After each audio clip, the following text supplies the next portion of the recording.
This is the Dr. Pepper Coca-Cola Friday Night Rivals.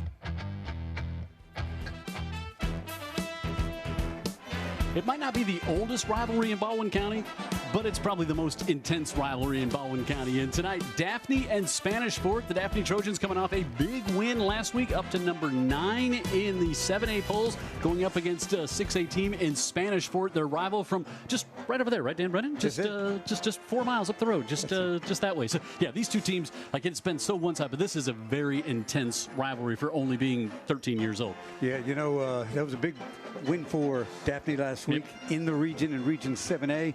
Region 1, I'm not so sure this game isn't even bigger for the Trojans tonight. And I think their community, but I think the Daphne community really wants this one. They've lost 4 in a row. 11-2 Spanish Fort is all-time against Daphne. And, you know, Spanish Fort's been win one, lose one, win one, lose one. They're trying to kind of stack some things together here, and they got to find a way, I think, to get the ball in their playmakers' hands a little more often and maybe in a little more open space. Yeah, I'd do that if I were them. Number 1 is Damian Tate. He can go. He's got 17 catches on the air, over 240 yards and a couple of touchdowns. Kid's a talent on the outside.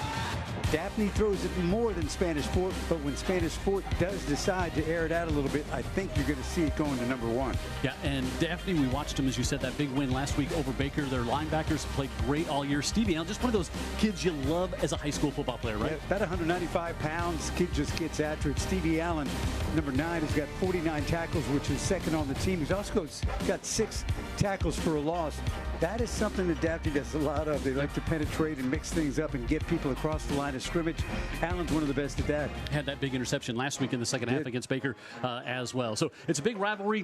Daphne and Spanish Fort here tonight on the campus of Daphne High School. Again, these two teams, they've really battled each other. The kids have known each other forever. The parents know each other. It's homecoming here at Daphne. It's a big one for the Daphne community tonight, hosting the Toros, and the kickoff comes up right after this.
Friday Night Rivals is sponsored by Dr. Pepper with the Coca-Cola Red Zone, the Mobile County Sheriff's Department. Join Team Sheriff today. And Greer's Markets. Greer's got it. We guarantee it.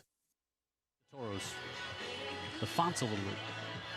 Huge crowd here tonight in Daphne for this non-region matchup between the Toros and the Daphne Trojans. Jim Cox, Dan Brennan here at Jubilee Stadium. And, you know, Dan, this is, like you said, it just kind of feels like it means more this year to the Daphne community. Yeah, I think they want this one. Yeah, I think they can get them, and it's just amazing I really didn't realize the rivalry's been this lopsided, and those comeback wins, too, by Spanish Fort have been demoralizing in the past. Let's get it going. Miles Sink to kick off for the Toros. And he'll send this one back to about the 5 and scoot Miles with that speed across the 20. And he's be pushed out of bounds around the 30 for this Daphne offense that was held out of the off the scoreboard in the first half last week against Baker, and then puts 32 in about a quarter and a half, it felt like, on the board with that win last week out in West Mobile. Take a look at the offense. Christian Seeger, who is having such a great year, completing 66% of his passes, over 1,000 yards already on the year, 15 TDs, 3 interceptions. Miles, Williams, and Gardner. First time they can have all 3 of those receivers in the lineup tonight. They've all battled injuries at different times. Forrest, Maxwell, McWhirter, Rudolph, and Fredericks up there. And then they got Johnson, and we'll see Jameer Alcius in the backfield as well. 4-1 best start since 2020, and Seeger loses the football, and now he'll just have to fall on it. They'll be behind the sticks to start back to the 25. Yeah, they're trying to start out safe where they don't lose anything, and instead Seeger sees something he's not sure about. Oh, he just lost the ball. You're right, but I think there was a corner coming up too. It threw him off a little bit.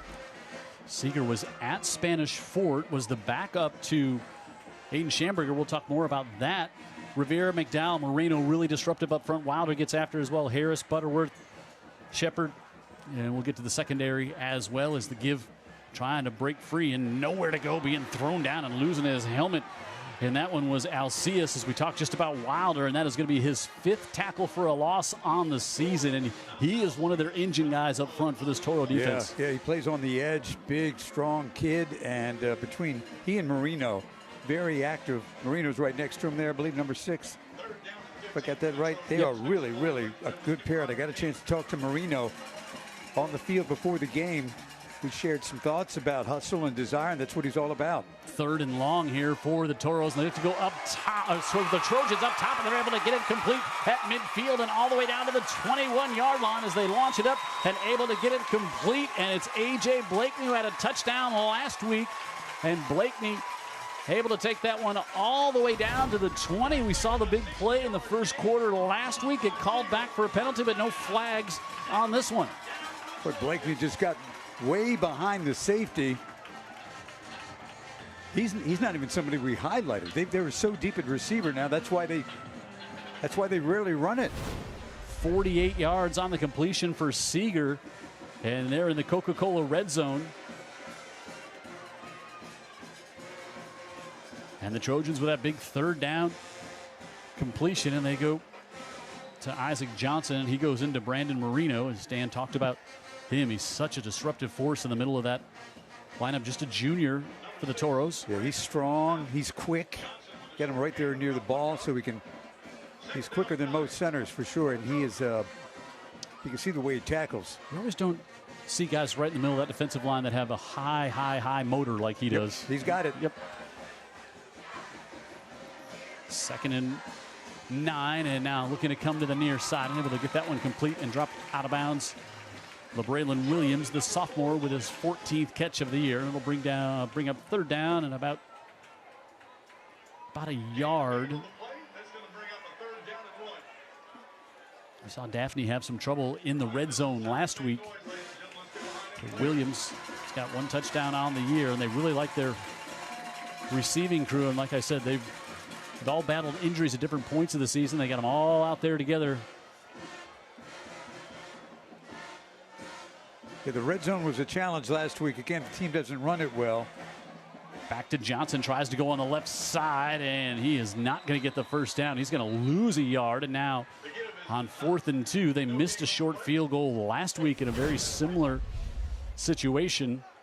I think you got to go for it. You got to depend on Seeger. Yep, because you got Wilder, who was in there, and Benny Rivera also helped break things up for the Toros. So they're actually going to lose 3 on this one, bring up a 4th and 4 all the way back to the 14. Haven't got it in Scoot Miles' hands yet, number 2. You'll know him when you see him. Seeger, little pump fake, pressure coming on, football comes loose, they knock it loose, and all the way back outside the 30 to the 32-yard line.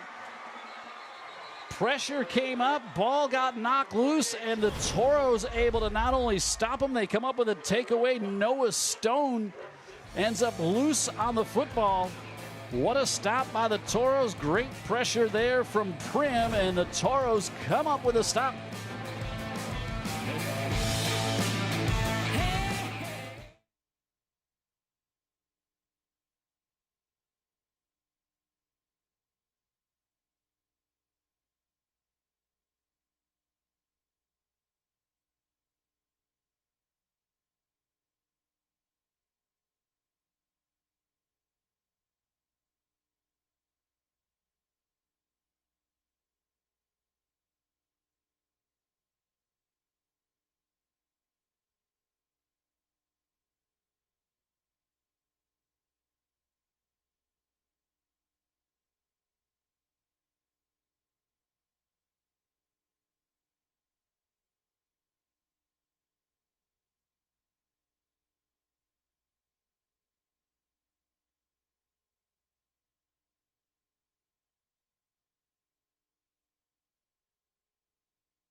By the way, closed captioning for tonight's game is exclusively sponsored by SA Recycling. Cleaner communities, stronger future.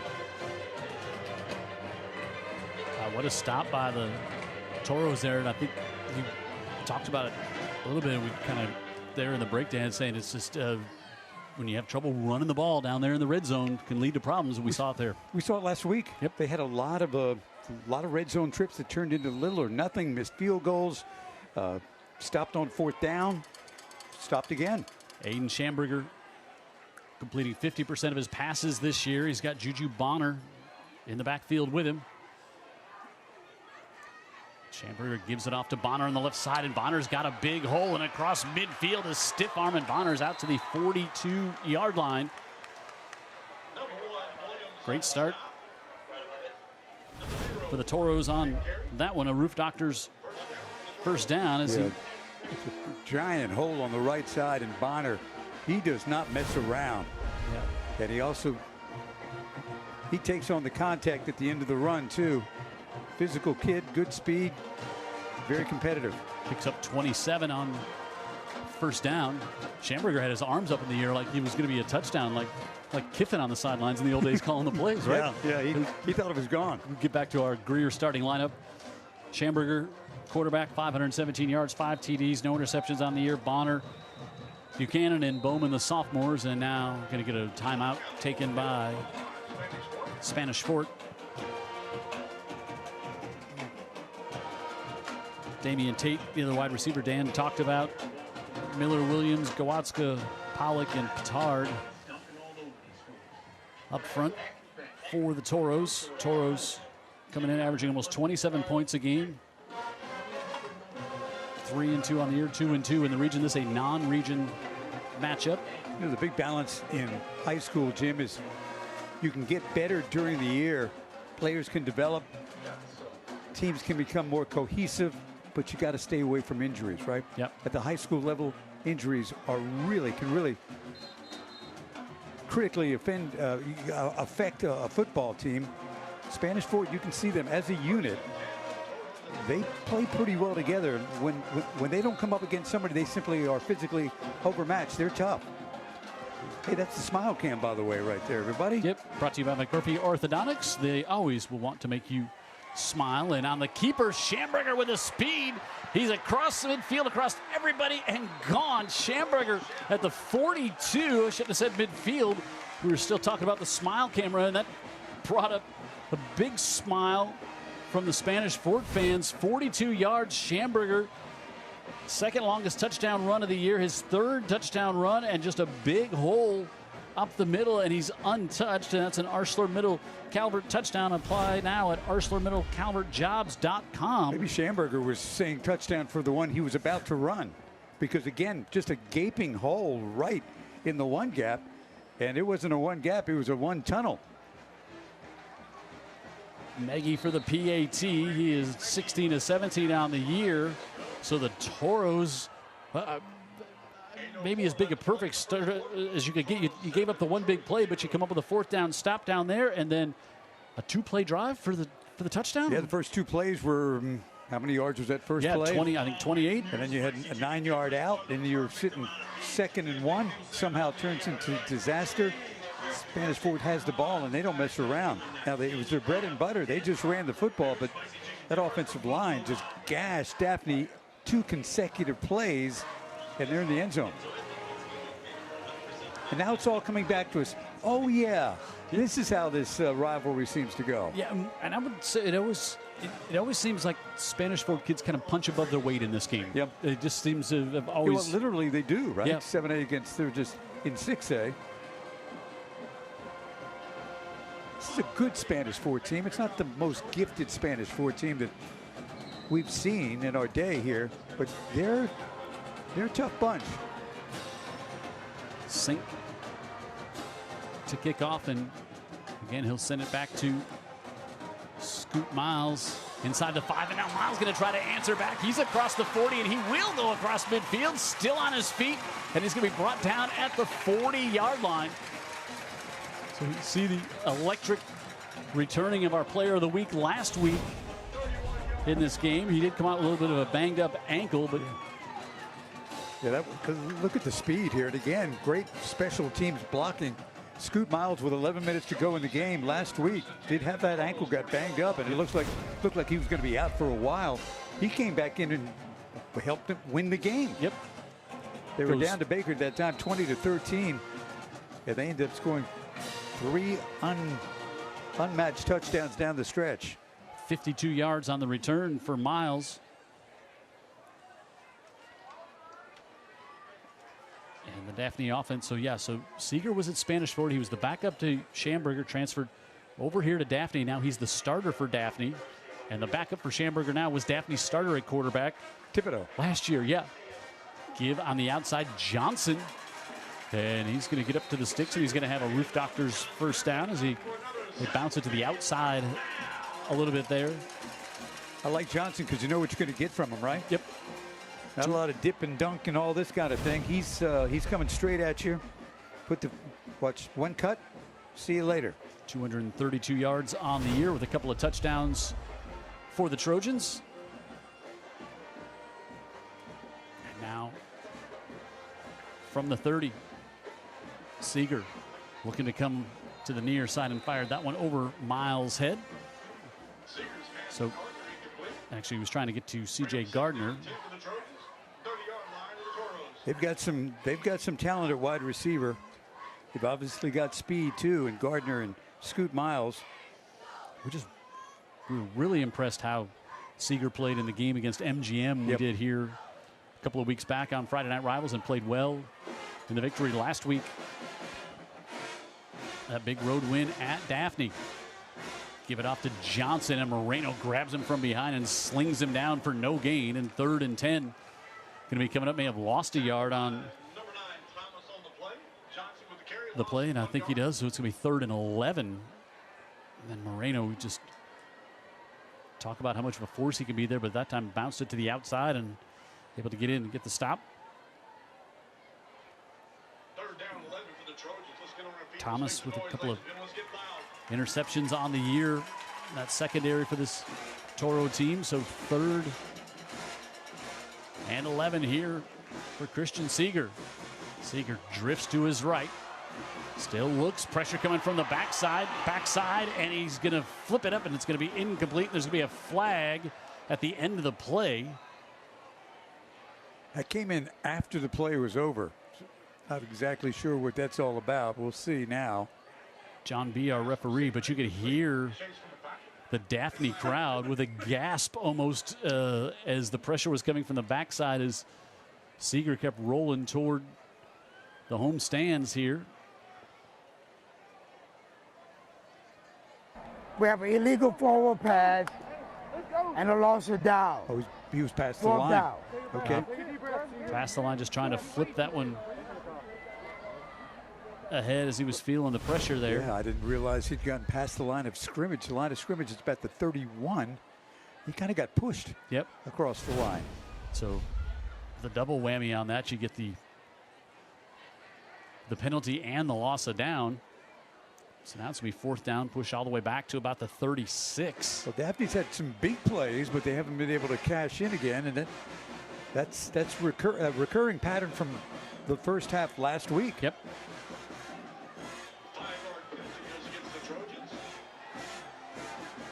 So now so they had the down marker as 3rd down across the field. It's a loss of down penalty. So that's right. Now they got it corrected, and Daphne, some late substitutions. Got plenty of time. Play clock just at 10 now. So 4th and 15 in the quick kick, and Seeger, that's going to go in the end zone. The Daphne player had already gone in the end zone to touch it, so it ought to be a touchback. So well, that was close to a great kick. I mean, that was a really great kick. Yeah, so you gain 16 net on the punt, and the Toros will have it at their own 27. Spanish 4 on top early.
Friday Night Rivals is sponsored by Andrews Diesel and Automotive, proud sponsor of tonight's Scholar Athlete of the Week. McMurphy Orthodontics will make you want to smile. And Roof Doctors. Got a sick roof? Call the doctor. Roof Doctors.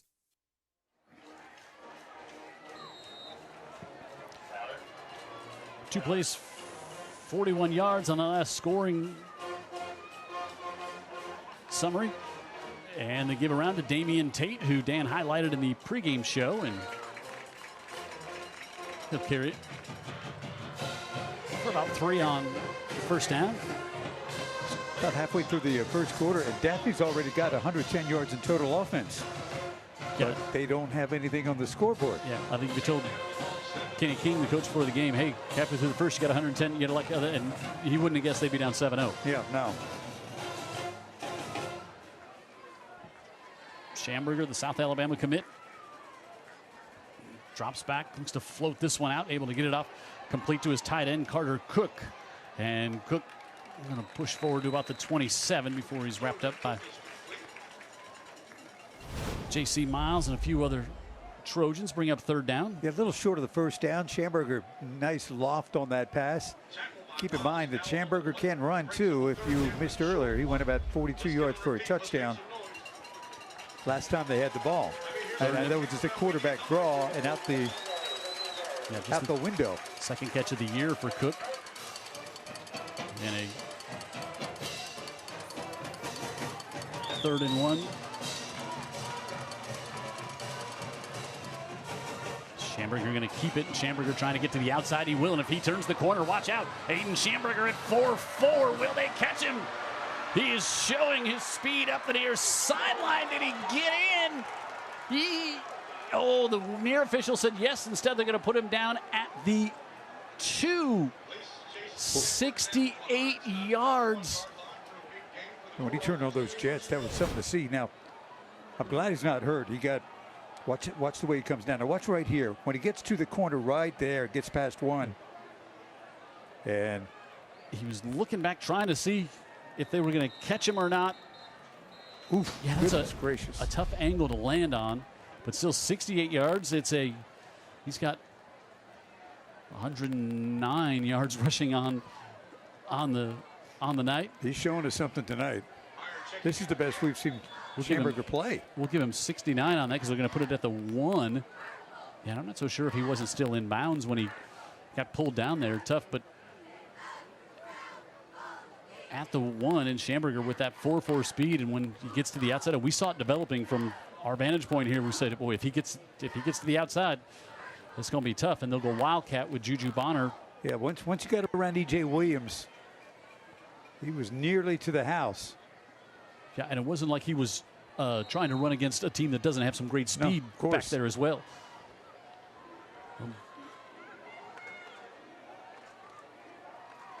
So now, as I said, bring Bonner in to go at the Wildcat. Bonner on the right side goes in untouched, and the Toros are on top by 2 scores early in this one, but we have a flag. This could be a large penalty. It looks like it's going to go against the Trojans, the way the Toros are reacting.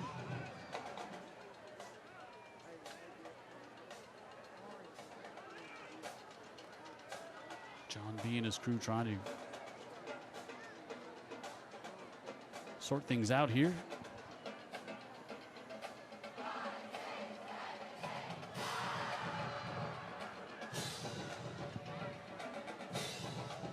Spanish Fort making it look easy, and that's scary for Daphne, because when you can run the ball like they have already tonight, Jim, what's to stop it? Yeah, and we haven't. Travel. Dead ball, unsportsmanlike conduct on the offense.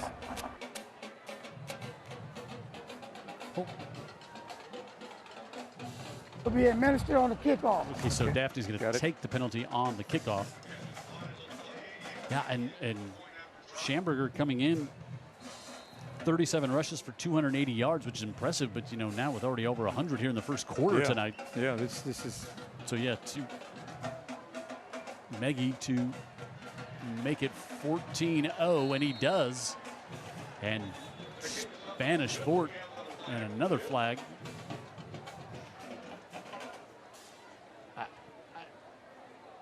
don't know if you could ask for a better start if you're Chase Smith and the Toros here tonight. It's not just dead ball, unsportsmanlike conduct on the altar. So we're gonna kick off the 40. Yeah. We're kicking off. So we're kicking this one off. We gotta kick this off.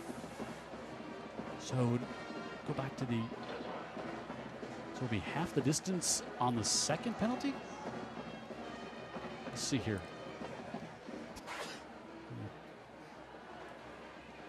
I mean, Daphne should come out of this with this. Dead ball, personal foul against the defense. So Bonner takes that one in easily for the ArcelorMittal Calvert touchdown. Yeah, I like his chances right there. Yeah, ArcelorMittal Calvert Jobs.com. Okay, so that one was against Daphne, so then the penalties will offset basically, and just kick from the 40. Yeah, because I was like, is he gonna be kicking this one off from the 10? His own 10? You know, the first one would have been 25, so then it would have been half the distance, so it would have been actually would have been kicking it off from about the 17.5 if they both would have been. I'm not sure I've seen that. Yeah. But we don't have to.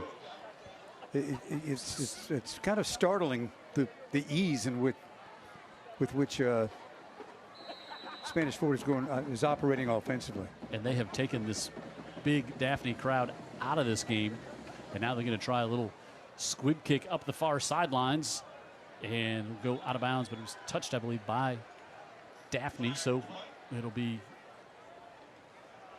Now we have a flag. I thought the Daphne player touched that, but it went out of bounds. But they're going to say the Daphne player didn't touch it. That's a long way away from us over here.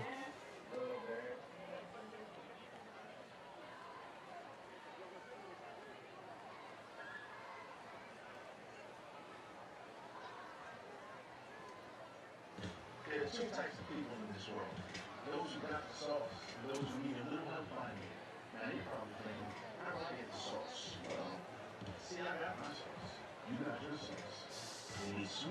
I think they're just going to mark that where it went out of bounds, saying that no, now they're going to move it. During the free kick, we had a kick out of bounds. The ball was played on the 35. Okay, out of bounds, just like a normal kicked it out of bounds on the fly. Wasn't touched by the. Yep. Okay. Daphne. They moved the ball, but they have not been able to punch it in. They are down 2 scores. And yeah, they left early. Yeah, Spanish Fort was showing a lot of pressure on that pre-snap. We had a false start on the offense. And Daphne's been able to get themselves out of being behind the sticks, but they've been behind them when they've had the ball here. Yeah, they have. But they've been able to go up the big plays to get out of there, but they are struggling to get drives going. Well, they've got to, whatever they do, like they got down to the 11-yard line the first drive, they've got to convert it into 6. And instead, they've got 0. Near side to the sophomore Williams, missed last week's game. And they'll pick up about 7 on that one. It'll bring up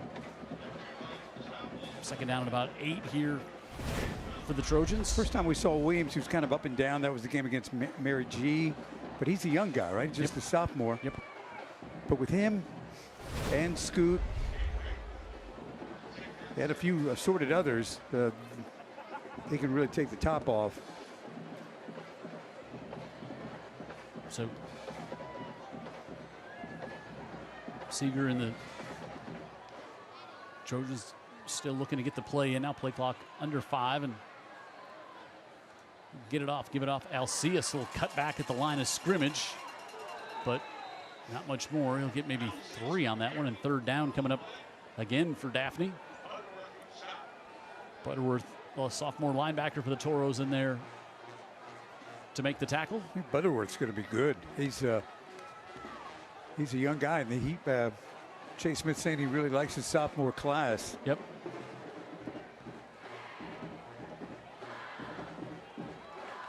Third and 4 here for the Trojans at the 41. Seeger comes to the near side and able to get that one complete, and the sophomore Williams will step out of bounds, and he's got a Roof Doctors first down. Simple pitch and catch there. Yeah, I think, if you get Seeger in a rhythm, he's got so many good wideouts. They run good routes. He makes They've got good the decisions. speed. Yeah. He makes good decisions, right. So just kind of wipe that score out of your mind and go play football. So new set of downs, and the Toros didn't get their 12th man off the field, so that's incomplete over here, but they're going to get 5 on first down as they were trying to make a late substitution, and whoever was trying to get off on the far side was about a yard short, and that'll make it a 1st and 5 here for Daphne. We have illegal substitution on the defense. Stop.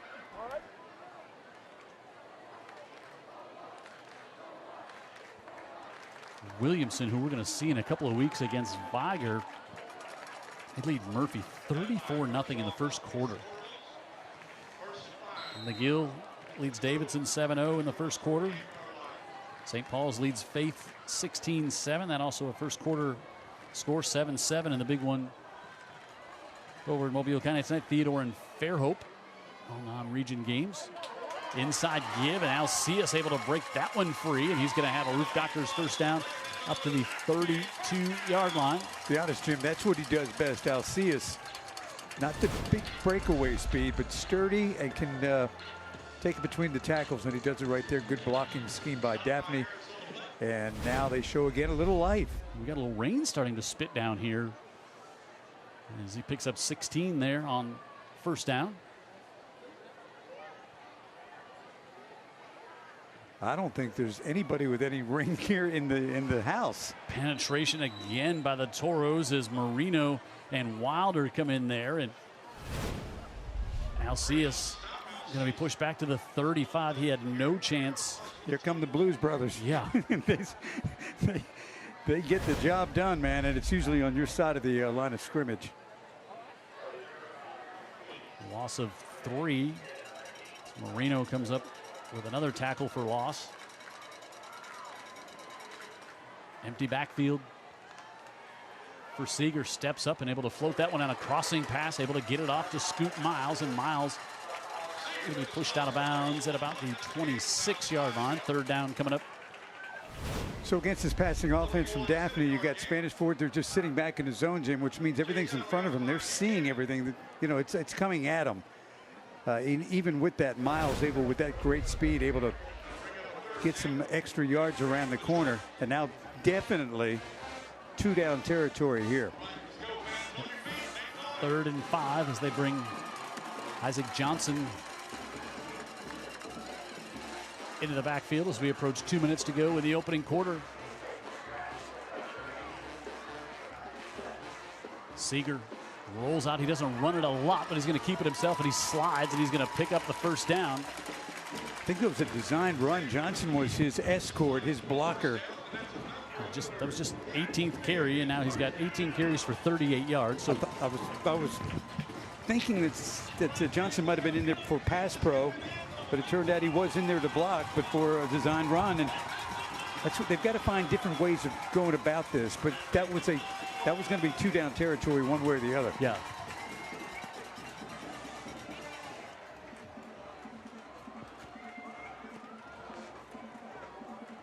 Roof Doctor's first down.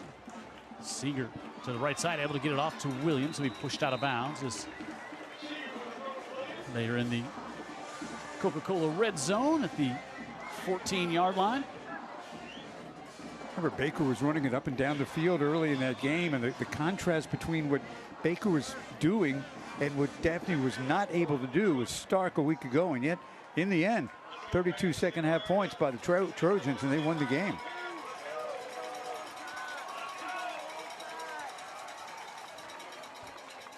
Seeger with Johnson next to him, and he'll fake to Johnson over the middle. Got a touchdown.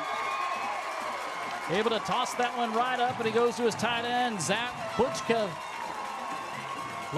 Little play action, play fake there. Yeah, all that speed on the outside, and you're thinking, who's it going to be? Well, it's going to be Butchka. With his first touchdown of the year. Yeah, he probably, he just snuck out. I don't even know if he feigned a block or not, but they're just not, he's not who they're looking for. They're talking about the defense, and there you go, wide open TD. Malachi Norman on to try the PAT, but also just the ball skills of Seeger. Just a nice little fake the give. It does a lot of little stuff really well. Yep. And Norman makes it 14-7, so Daphne answers back. And you kind of feel a bit of a sigh of relief here in the crowd. 14-7 here tonight. Battle of the Eastern Shore.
Daphne answers back with a touchdown to cut the lead to 7. And I said to the crowd, you kind of feel it's like there was a little of that, like Oh, here we go again, feeling like... Yeah, no kidding. And I don't, we've done this a long time, so it may be crazy to say in the first period they had to have that one, but you just watch things happen, and there's been no sign of the Daphne defense even slowing down the Spanish forward running attack.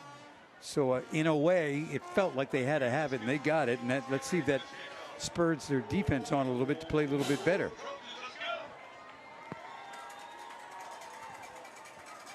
Norman angles this one high to the far side, and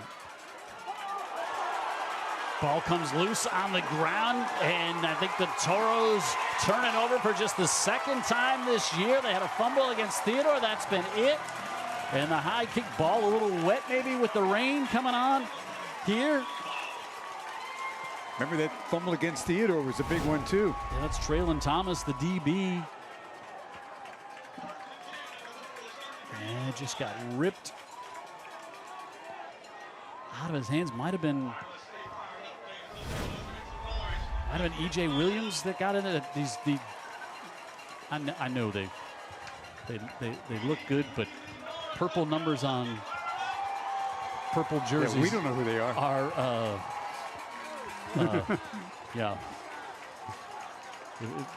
They are not a play-by-play announcer's friend. So Daphne, who didn't have any takeaways coming into the game last week, came up with 3, hit one here, and now they are down to the 22-yard line as the completion able to get up to C.J. Gardner, and he's got the Roof Doctors first down.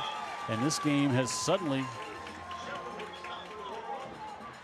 flipped the momentum, to say the least. Yeah, I mean, you've got Blakeney, you've got C.J. Gardner, you've got Scoot Miles, you've got Williams. They've got a lot of, and then the tight end scores the touchdown. A lot of weapons. Give to Johnson, and he's ridden down by Wilder. It's maybe a yard on that one. Wilder very active on that defensive line.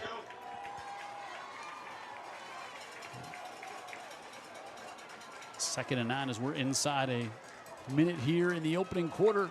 Seeger operates inside this system so well. Just a little tougher down in the red zone. He's just a junior.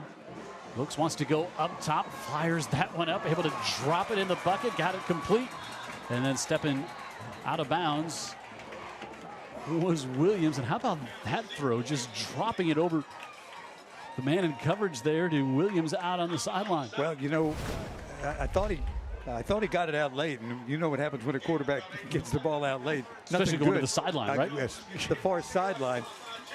But it all worked out. 3rd and 1, and again, they may run it here, but their passing is a lot more efficient, even in a 3rd and 1. They'll have Johnson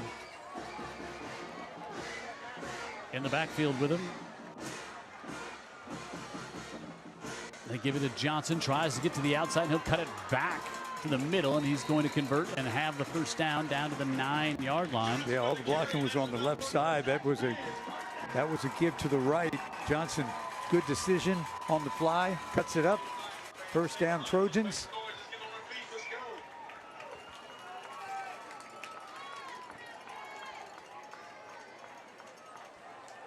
Down to the 9. And I don't think they're going to snap it here. They'll let the quarter come to a close.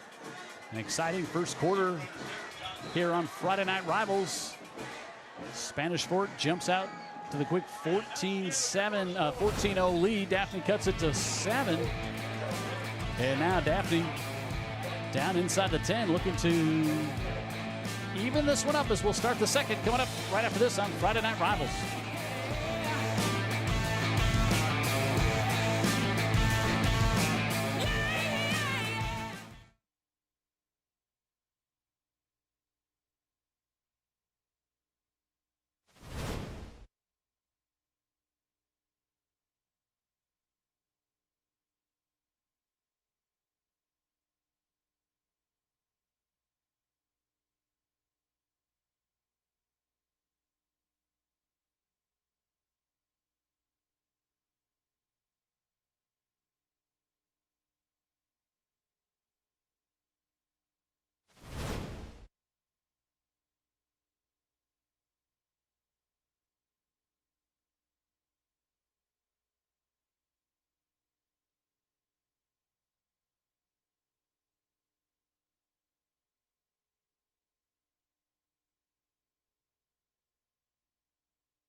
Friday Night Rivals here in Daphne. Jim Cox, Dan Brennan, and the Trojans looking to even this one up with a 1st and goal here from the 9. Johnson in the backfield and a hard count by Seeger, and he thought he got the Toros to jump, but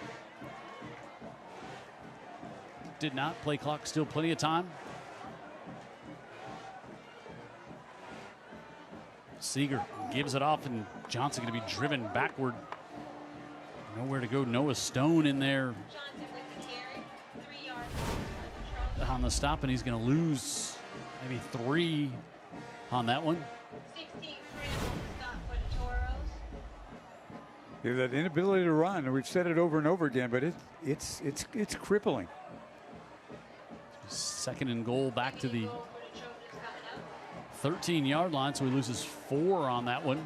Remember, one of their touchdowns against Baker was a lot of misdirection. Ended up with a player wide open in the far end zone. Seeger out of the backfield to Johnson, and Johnson going to be stopped again there, maybe back to the original line of scrimmage. Ooh, boy, Logan McDowell there, the senior, the first one, but he didn't have a lot of room. Wilder closing in on things as well. And now 3rd and goal. Tell you what makes it tough right here, Jim, is that Spanish Fort's going to have their ears pinned back. It's an obvious throwing situation, and also a situation where more than likely is going to need a little bit of time to get the pattern downfield. Let's see what they decide to do. 3rd and goal from the 14. Seeger looking to the far corner, hangs it in the air. He's got Gardner for the touchdown. Wow, easy. Gardner with his 6th touchdown reception of the year. 2 TD passes tonight for Seeger. He's got 17 on the season. And Gardner, the senior, comes up with the score, and Daphne, a PAT from tying this one up and taking advantage of the Toro turnover. They had the sophomore linebacker chasing Gardner, Butterworth, and he was no match. Nice play call. Norman will come on for the PAT. Try to even this one up. The left-footed Daphne kicker. Bit of a low snap. But he's got it. So 14 for the Toros before 14 unanswered for the Trojans. And we said Spanish Fort only turned it over 1 time, and it was a real costly fumble. We saw it here on Friday Night Rivals late in the game against Theodore, and Theodore ends up going to win that game, and then the fumble on the kickoff, and the Trojans take advantage of it, and they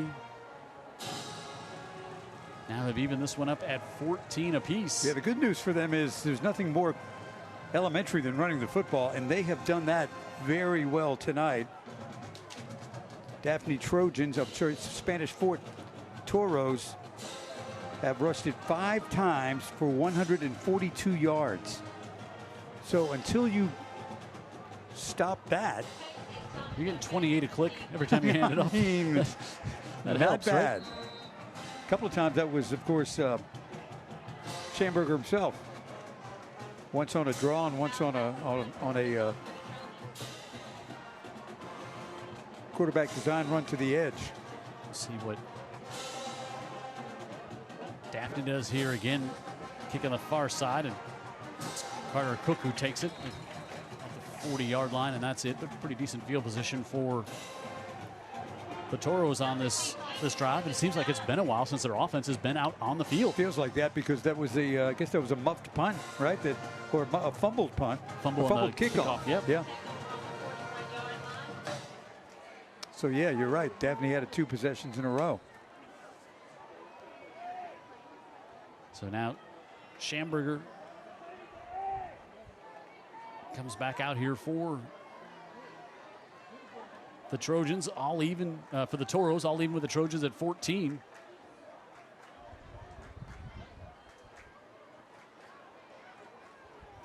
Gives it off to Bonner.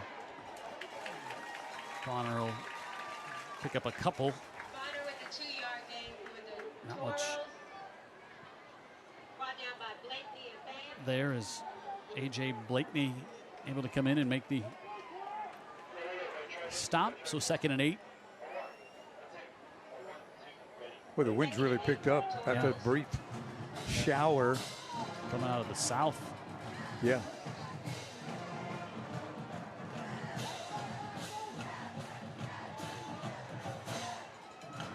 Schamberger quickly out to Bonner on the far side, and he'll get pushed out of bounds.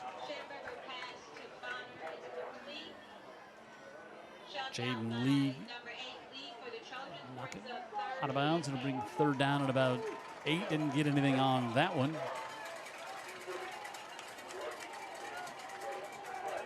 And now they'll bring Bonner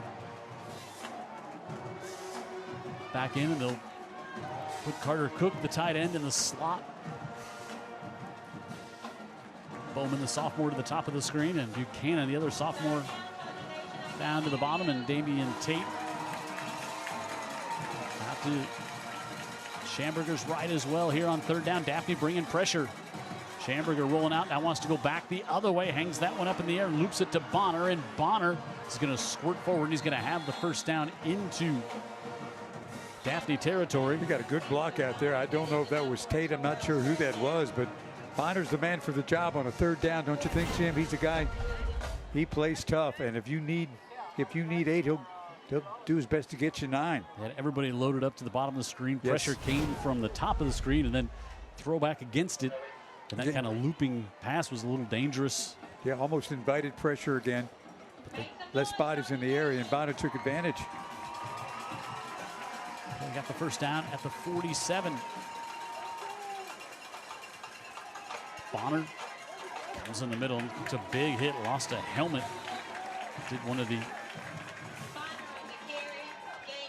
Trojan players on that one, as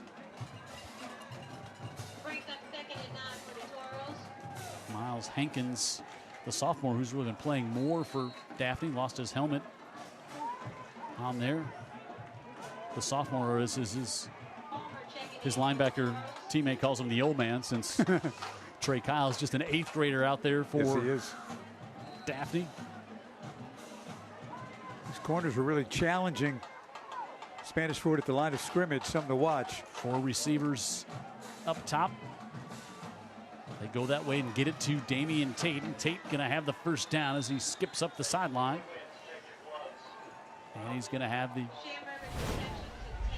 1st down. Good 3rd down conversion.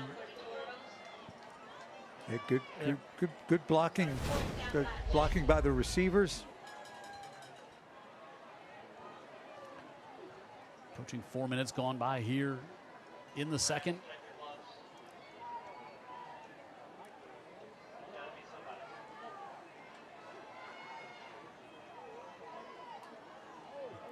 Schamberger and Bonner again. Give it to Bonner on the left side, and not much doing there's pressure coming in. Jonathan Jackson came up to make the spot, the stop. Michael Meyer there as well, loses a yard, so 2nd and 1.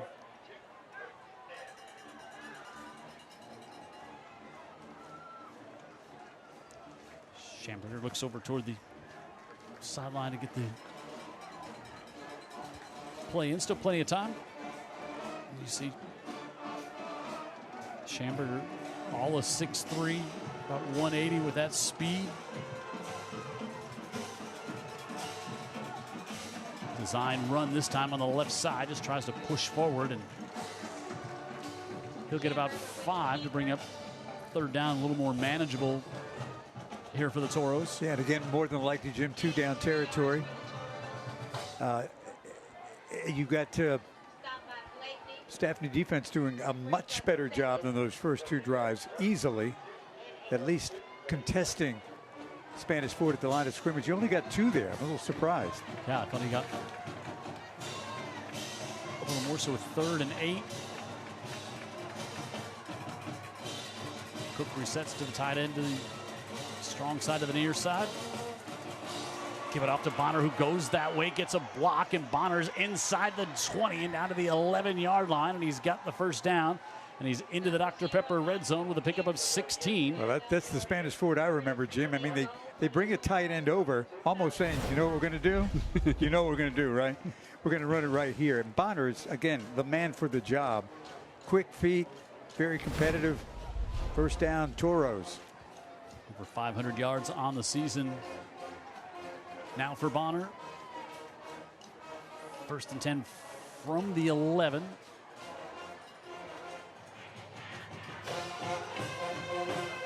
This drive also giving that defense a little chance to rest over on the Toro sideline as well. That's a fair point. And Spanish Fort going to take a timeout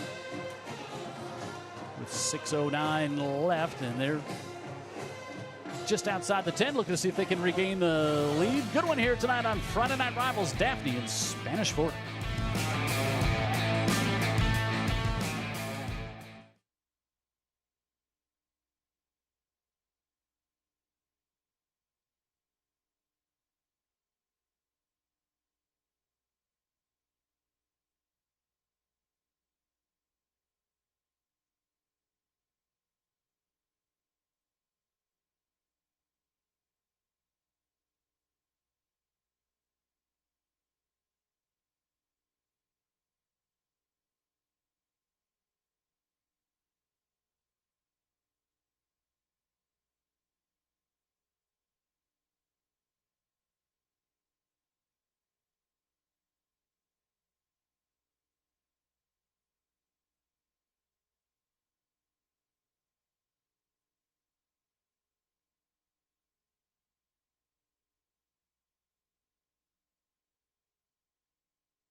The Friday Night Rivals Smile Cam is sponsored by McMurphy Orthodontics.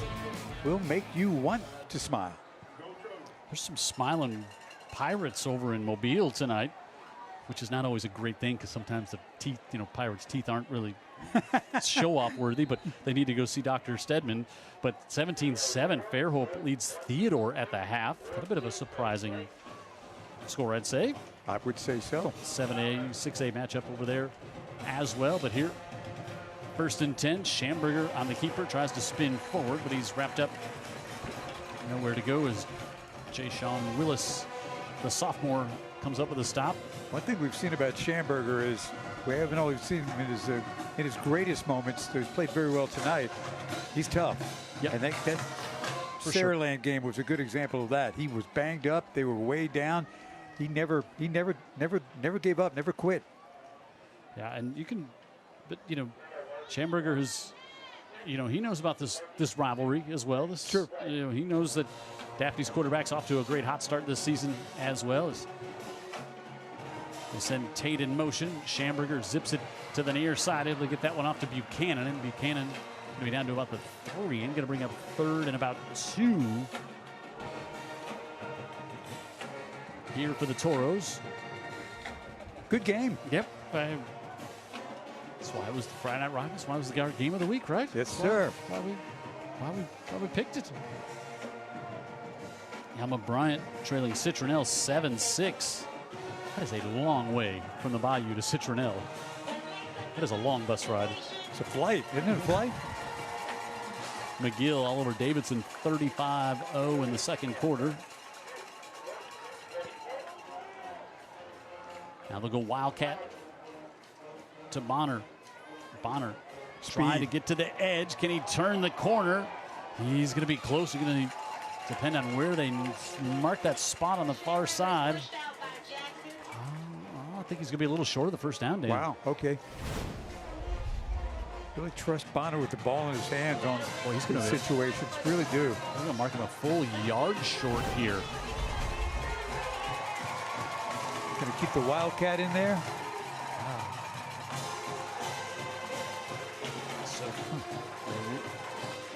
I want to figure something out because they're down to 10 seconds on the play clock. I think they're just going to take another timeout.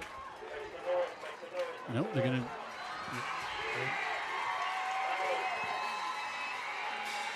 They do. Yeah, you can see that we're going to just take the timeout there. It's a 4th and a long one coming up here. Spanish Fort and Daphne battling on Friday Night Rivals. 14-0. Big 4th down comes up after this.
Friday Night Rivals is sponsored by UJ Chevrolet, serving Mobile since 1939.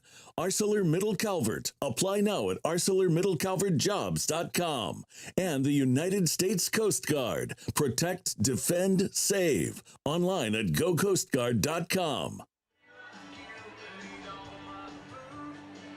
Another big 4th down here. 4th, and it's a long one.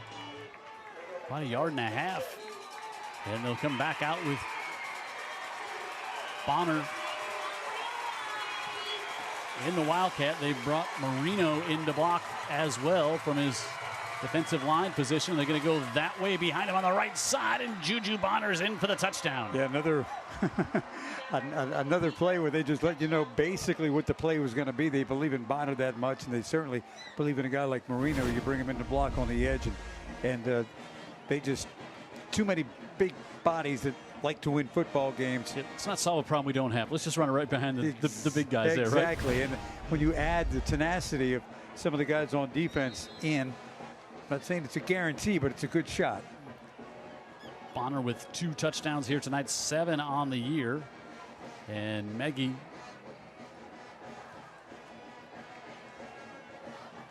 perfect on the night, and that's 21-14. That was a big touchdown by the Toros to answer back after those 14 unanswered by Daphne. Yeah, Daphne scored 14 points and had the ball basically 2 series in a row after the fumble on the kickoff.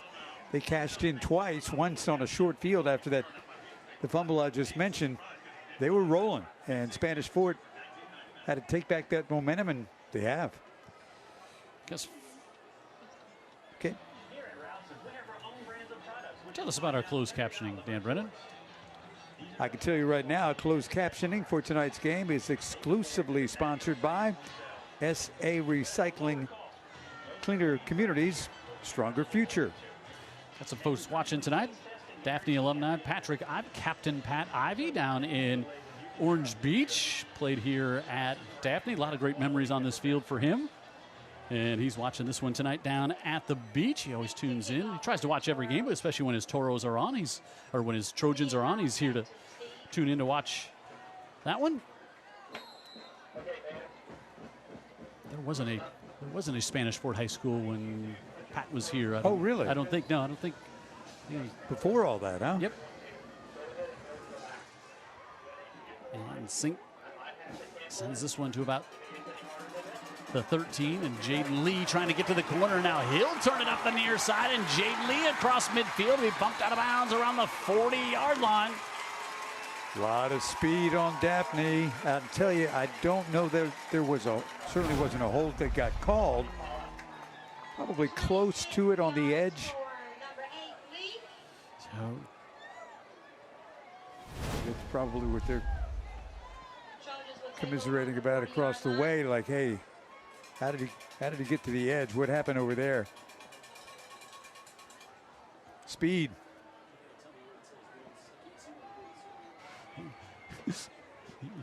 you could Mobile County scoring, County Sheriff scoring summary there, showing you what the Toros did on that drive.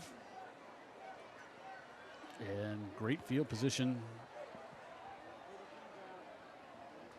here for Daphne at the 40.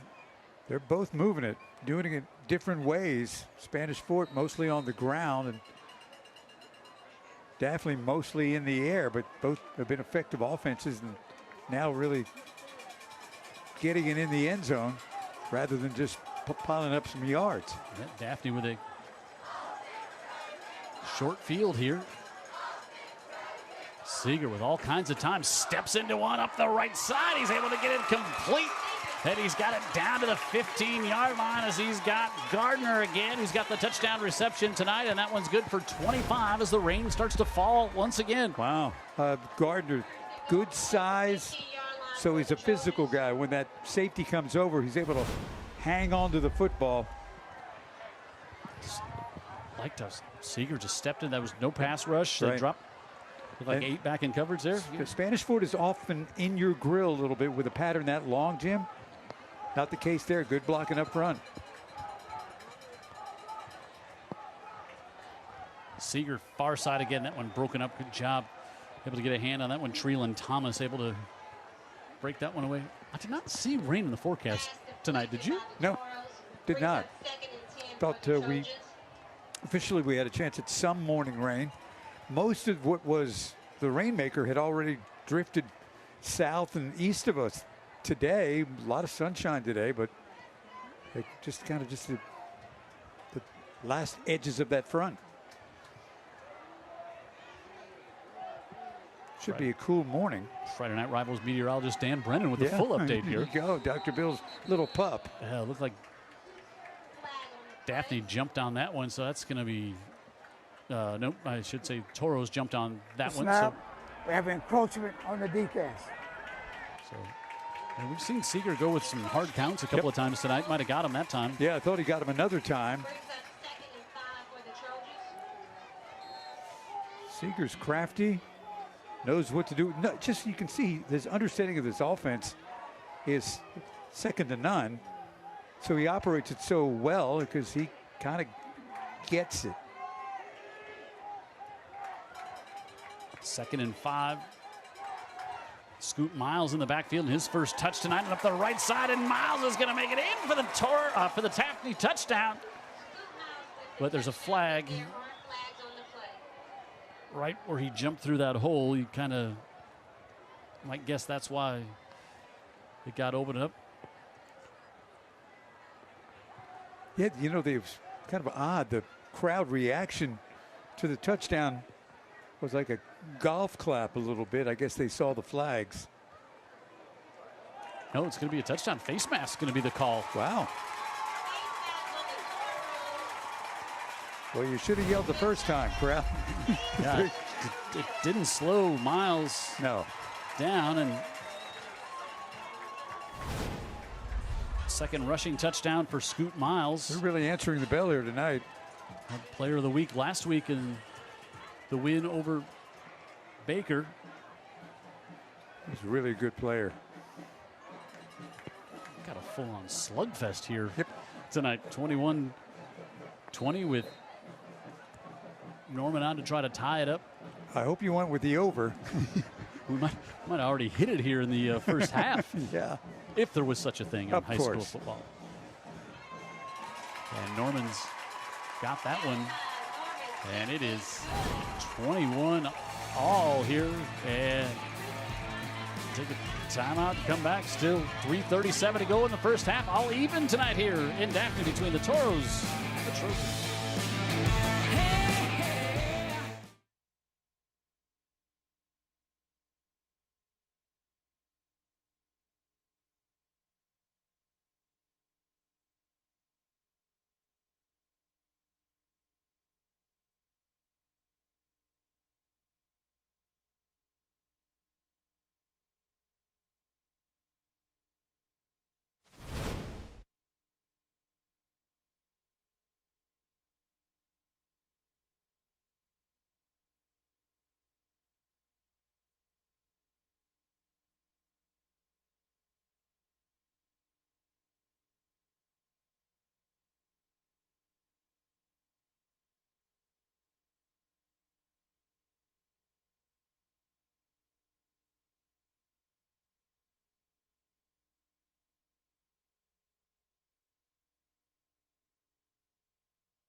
I got it here for you. You got it? Okay. Support healthy and active lifestyles. Make sure to stop by and see them after the game.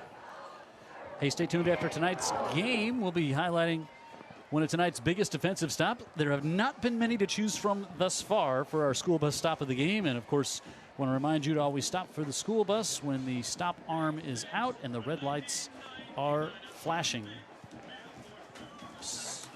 Yeah, the defensive, the jury is still out on what that one's going to be here, tonight. Exciting game. So, we talked about, Daphne in this game. Last time they won in this rivalry was back in 2020. 21-7 was the final score. In 2022, they led 15-0 at the half and lost that game 18-15. And then the next year, they led 27-7 at the half and lost 35-27. Gee whiz. So it's not that just you've lost, and there's no love lost between Daphne and Spanish Fort, No. in general. And it's not just that you've lost, but it's how those games were lost that have made it sting even more. So they take the face mask penalty on the touchdown and apply it to the kickoff, and so now Norman will kick, and now they're going to switch kickers and go for the onside kick on the far side, and they kick it right out of bounds. But for the 45, you love that call, kicking it from the Toros 45 after the 15-yard penalty. But that one goes right out of bounds, but you don't lose all that much when you're kicking it off from there. So now we'll see if Spanish Fort can answer. Spanish Fort with 3:37 on the clock and the ball, and they will have it.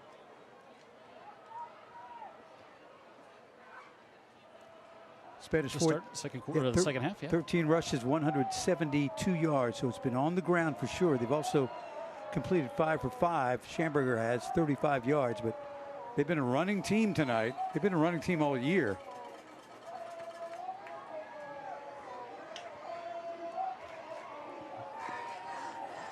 Aiden Schamberger back out here for the Toros. Now looking, wants to hang it up the far side, and that one incomplete and behind the sophomore Bowman. Schamberger's pass is incomplete. Intended for Bolden. Brings up 2nd and 10 for the Toros. Lee on the coverage. I don't know if that was just a warning shot, like you guys need to back up a little bit, because Maybe a little miscommunication with the sophomore. maybe Yeah. it didn't look like it was a very competitive play. They can set up a screen this time, and it's off the hands and incomplete for the sophomore Bowman.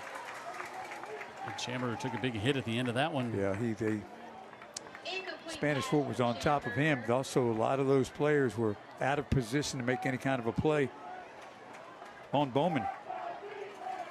Now Daphne might get it back. Yeah, 3rd and 10 is For the Toros. just 8 seconds have gone off the clock on those first 2 plays on this drive. Very unusual. Not what I expected.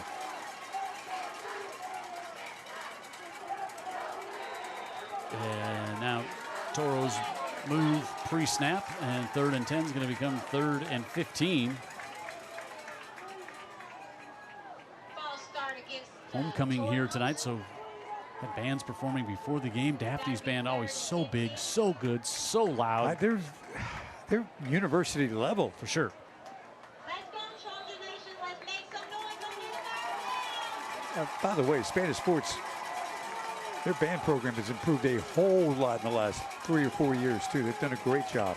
You go to a lot of those competitions, so you wanted to talk about that. 3rd and 15 here for the Toros. I like to take my smoking pipe and sit at the 30. A little double pass setting up here, possibly. Now they're going to try to go back as Bonner goes all the way across the field, able to get it back to Schamberger. And Schamberger kind of got tripped up there. That one took a long time. How about Bonner with that throw all the way back to the near side, across the way? And you thought Schamberger was going to take off there for a minute. So all that for not much. Yeah, though they gained about 9 because it was 3rd and 15, and now it's 4th and 4. Schamberger is the punter as well. He has not punted here tonight. Big stop by Daphne. And a high snap. Schamberger going to keep this one and pull it down. And Schamberger going to get to midfield. Going to depend on the spot. They're going to mark him short on this side. We'll see the official coming in at the top of the screen. It was such a high. No, they're going to be short. He's going to be a yard short. Yep. Daphne's going to get it back. Yep. But it was such a high snap. I mean, it doesn't. Threw it all off. And I don't know. Yeah. And I don't know if it was if Schamberger just decided to take off because of the high snap. Right. I'm not sure either, or if that was a design that he was running from the start. It does not work. Daphne gets the football. Not only get the ball back before the half with a chance to take the lead, they've got it at midfield. Big break for the Trojans, who have been very good on offense tonight. Yeah, just in the air. That penalty, just at 5 yards, Yep. drops you back behind the stick. Now Seeger rolling to the near sideline and just throws it away.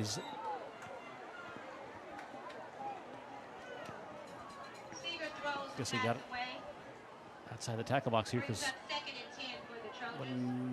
not sure how close. Yeah, he threw it across the line. He was outside the tackle box. I think he was okay. Yeah, the coaches on the near side telling him to throw it away. Oh, get a good look at Christian Seeger there.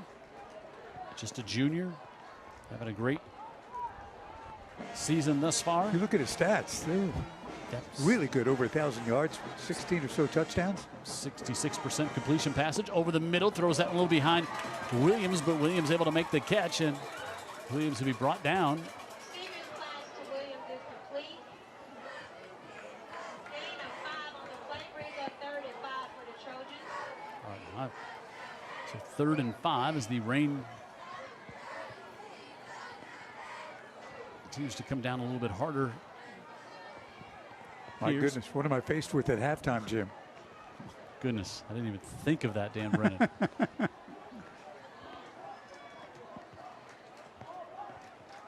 careful, the stairs get slippery. I'm already having a bad not so much hair day. 3rd down, Seeger pressure from the backside, gets away from Moreno. Now he's going to pull it down, and Seeger then just slides at the first down to the 32-yard line. Sneaky athlete, huh? Yep. Never panicked, but he did get away from that. It looked like he was going to get dropped right here. Yeah. And that's Marino, a guy that usually doesn't miss that play. And then the young man just makes the smart business decision. Just take the slide there, and no reason to take another hit. And so 1st down at the 33. Seeger able to get out of the backfield to Johnson. A little stutter move at the 32, but he'll get upended there. Nowhere to go as Henry Perryman came up with a stop.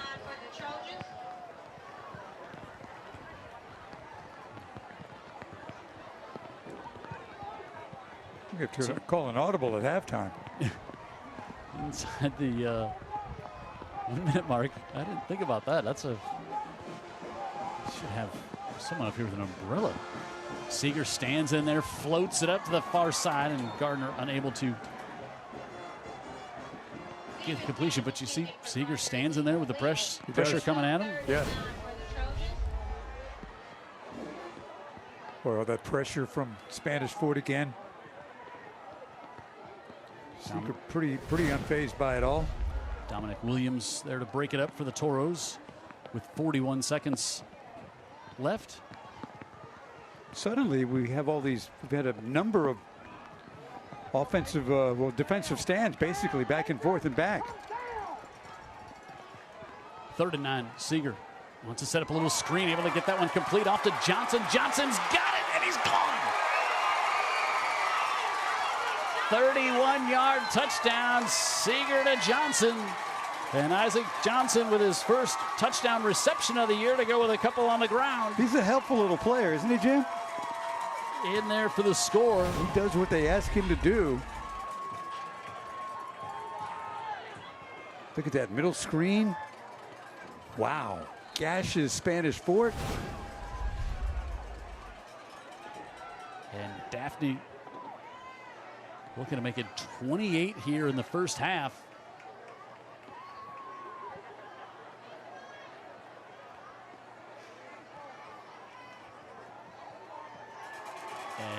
PAT is good.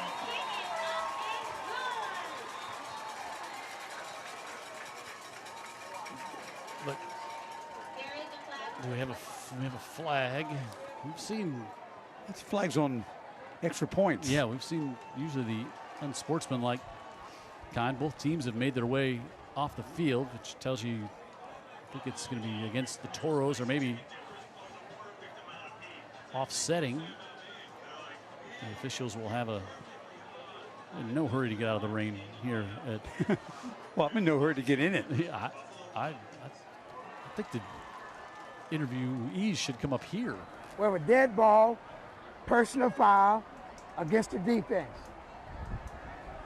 So I had a lot of these personal fouls on these extra points. But he pointed I know. against the offense. Right. So if that's the case, we'll bring it back up to the 45 again to kick off for the second time. They did the onside kick. These personal infractions on extra points, I'm not sure what to make of them. There's Johnson. Kenny King, head coach here at Daphne, and off to his best start since 2020 at 4-1. And like I said, they've kind of gone through the real tough part of 7A. They have a big matchup late in the year against Fairhope. Other than that, they had a chance to run the table in 7A and get there. And suddenly now you're looking at a home playoff game against probably some team from Huntsville. If you finish second in the region, it depends on what Mary G does. They got to play Baker yet. That's right. As big a game as this is, it's not a region game. And Norman will just send this one into the end zone. And Spanish Fort with, I think they have one timeout remaining yet, and 29 seconds on the clock. Well, they scored in 29 seconds the first time they had the ball, just running it. So everything's on the table here. There you go. There's your Mobile County Sheriff's Office drive. Again, starting at midfield again. Yep. It was after the came up with that stop on 4th down. Toros will start on their own 20-yard line.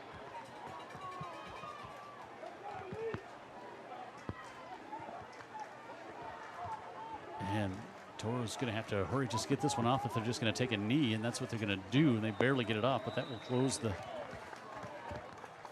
first half, and Daphne with a 28-21 lead at the half, and exciting first half going both ways.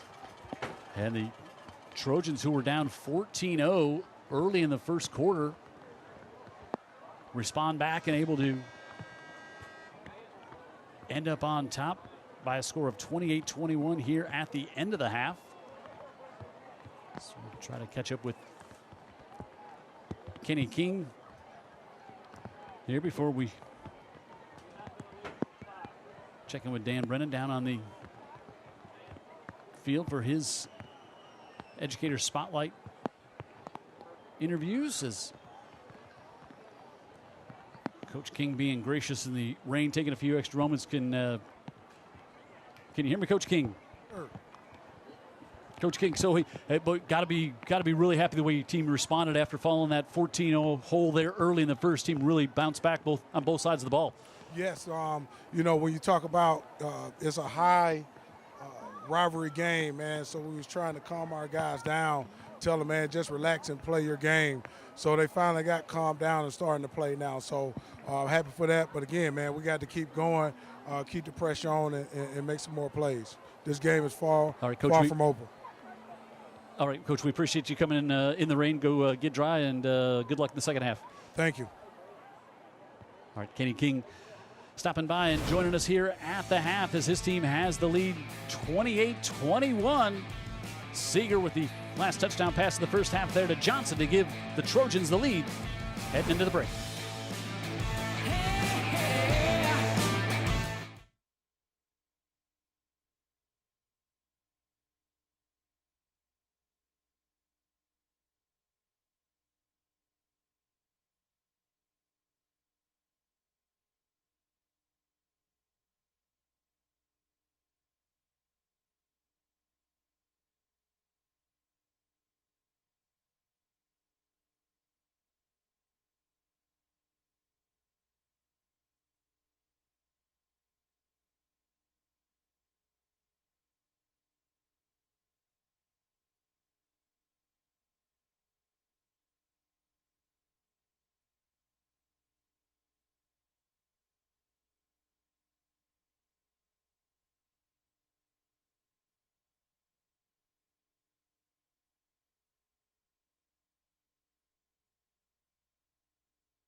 Friday Night Rivals Educator Spotlight is sponsored by UJ Chevrolet, serving Mobile since 1939. Dan Brennan live on the sidelines with Olivia and Suzanne. Yes. And they are the dance team coaches at these rival schools, but they're not rivals at all, are you? No, we are just about as close as family gets. We are good friends. Olivia Turner, Suzanne Jarrell. Yes. Talk about what you're doing here tonight and also some of the things you wanted to talk about in terms of dance teams at different high schools in the county. We are really fortunate to be here tonight with our dance teams. We both have really great groups. We started our dance team a few years ago, and Susu just started her dance team as well. Yes. We are really lucky to have these girls here supporting their schools and just sharing their love of the community and dance tonight. So we're excited to be out here. Yeah.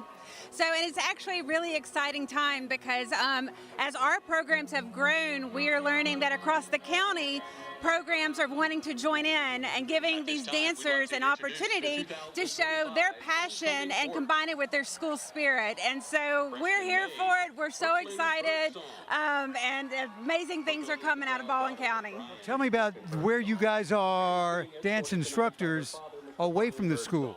We both work at Eastern Shore Dance Academy, which is right across the street from Daphne High School, which is convenient for me, but we've both danced there for all of our lives, and we have girls on both teams that dance at the studio. A lot of these girls dance at the same studio, and then they also get to be teammates at Daphne, at Spanish Fort, and even at Fairhope and schools like that. So it's really awesome watching all of these girls from different studios join together on their dance teams and support their schools. Suzanne, there's some schools are beginning to start up their dance programs. How do you plan on assisting them? Olivia and I, we're just here to help guide, and any knowledge or expertise that we can provide, we're here to do it. Our program is just 3 years old, but over 3 years we've done amazing things. My team has doubled in the 3 years that we've been in, and it just continues to grow. So, and we would love to see it trickle down to the middle schools as well. I know that Daphne Middle School just recently got a team, and there is talks about some other local middle schools getting a dance team as well. Last but not least, you guys at Daphne are going to the Nationals. We are. We're planning on attending Nationals in Orlando, Florida this year. We're going to compete with 3 routines. We got our bid to Nationals over the summer, so we'll be traveling in February down to Orlando.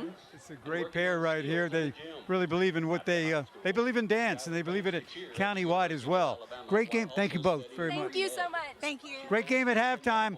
Daphne's come back to take the lead. Dan on the field. Back to y'all. Friday Night Rivals Educator Spotlight is sponsored by UJ Chevrolet, serving Mobile since 1939. The following segment is sponsored by Dr. Pepper and Coca-Cola.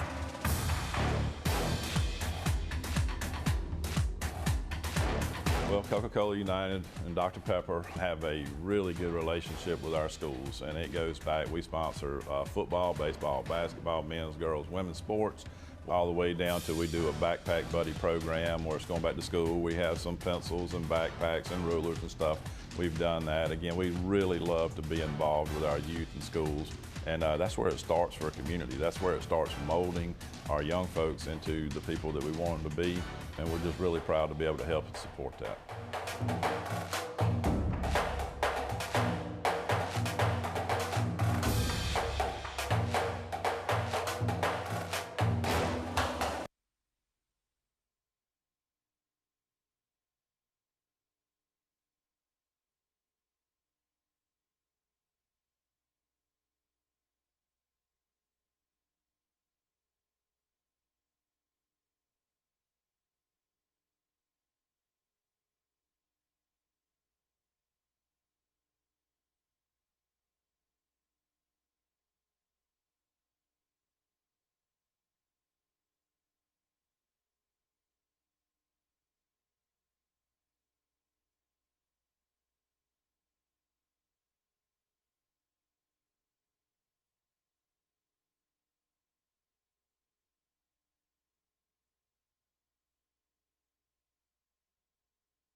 halftime here at Jubilee Stadium in Daphne.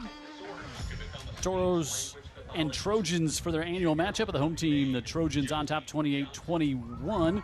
They fell behind 14-0 and then rallied back, and then it's been back and forth the entire first half. Spanish Fort and Daphne meeting is again. This is the 14th meeting in the school history. Take a look at what they've done to this point so far this year. Fairhope is who Daphne opened the season, Spanish Fort opened the season with that 27-7 win.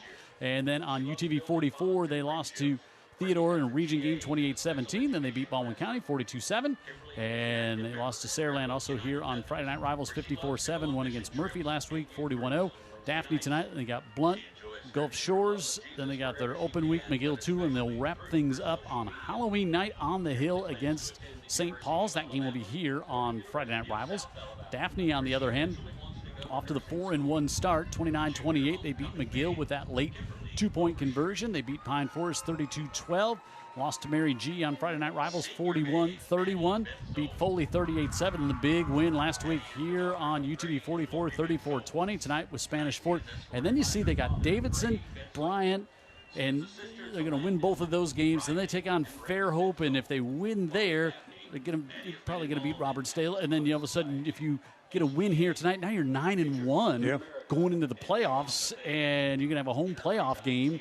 And if you can take care of business the second half here tonight, then against your other rival from down in Fairhope. Well, you were the one, you were on it, calling last week's game against Baker crucial. It was. So halftime score here again, 28-21. Daphne with the lead. As always, we find out about our Scholastic Athletes of the Week, brought to you by Andrews Diesel and Automotive. Let's find out who our two representatives are here tonight. Hi, I'm Andrew Zimmerman from Andrews Diesel and Automotive Repair. We're proud to be the sponsor of the Friday Night Rivals Scholar Athlete of the Week. This week's Scholar Athletes are Abigail Pendergrass of Spanish Fort High School and Ella Lomax of Daphne High School. Abigail Pendergrass is a member of Spanish Fort High School's wrestling team. She was one of the first women to join the new girls wrestling team and is the first woman to wrestle all 4 of her high school years. She's served as team captain during her senior year and is a 3-time Baldwin County champion and state qualifier. Abigail is also a member of the Spanish Fort High School marching band, where she has served as section leader in 2024 and 2025, as well as first chair in 2024. Back in the classroom, Abigail has a 4.58 GPA, is ranked 3rd out of 252 in her class, and has an ACT score of 29. She's taken many AP courses, and in 2025 she's receiving an AP capstone diploma and is also being recognized as an AP scholar with distinction. She's a member of the National Honor Society, SGA, Engineering Club, and has participated in the school's theater department. Abigail wants to attend Auburn University and study mechanical engineering. On the court, Ella Lomax is the captain of Daphne High School's volleyball team. She's received a number of athletic awards and recognitions, including the AL.com All-State First Team in 2024, Seacrest Furniture Athlete of the Week in 2023, Press Register All-Region Volleyball Team recognition in 2022 with an honorable mention in 2023, and the Lagniappe Mobile Baldwin County Class 6A and 7A All-Area Team recognition in 2024. She's received several MVP awards, including one from Daphne High School in 2022, 2023, and 2024, one from the Makos Battle at the Beach Tournament in 2025, and one from the American High School Volleyball Coaches Association for the All-Star South Team MVP in 2025. Back in the classroom, Ella Lomax has a 4.1 GPA and is ranked 63rd in her class. She takes AP Pre-Calculus and is a member of the National Honor Society. Ella plans to attend the University of North Alabama and has committed to continue playing volleyball once there. Congratulations, Ella Lomax and Abigail Pendergrass. The Friday Night Rivals Scholar Athlete is sponsored by Andrews Diesel and Automotive Repair. The best Thursday Night Lights and Friday Night Rivals highlights from across the country. Angel's gonna run it. Case and Angel, first down and more. Case and Angel, midfield, still on his feet. There he goes. He's off to the races, and no one's gonna catch him. Touchdown! He doesn't see Alloway coming right there. Oh, God. Yikes. Lands on his head. 4th down, they're going to keep the offense on the field, going to the end zone. This ball's up for grabs. Jump ball, and it's caught. Oh, my goodness. Yes, it is. Hula again. To kind of see how he's doing, figure things out. A high snap way over his head. Again, a fine play, but he's in real trouble. Forget about it. Oh, my goodness, just thrown down. And how about this? It's going to be Choctaw ball inside the Synovus red zone. Plenty of time towards the end zone. And it is caught. Caught it is. Jaree, Moore, Stewart with a fantastic catch in the end zone. And it's a Reaper's Revenge touchdown for the Panthers. To keep the Mules undefeated. Walter Bryant to hold. The kick is up. It is straight. It is perfect. And it is good. And the Mules walk off with the win at Lenoff Stadium.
Friday Night Rivals is sponsored by Dr. Pepper with the Coca-Cola Red Zone, the Mobile County Sheriff's Department. Join Team Sheriff today. And Greer's Markets. Greer's got it. We guarantee it.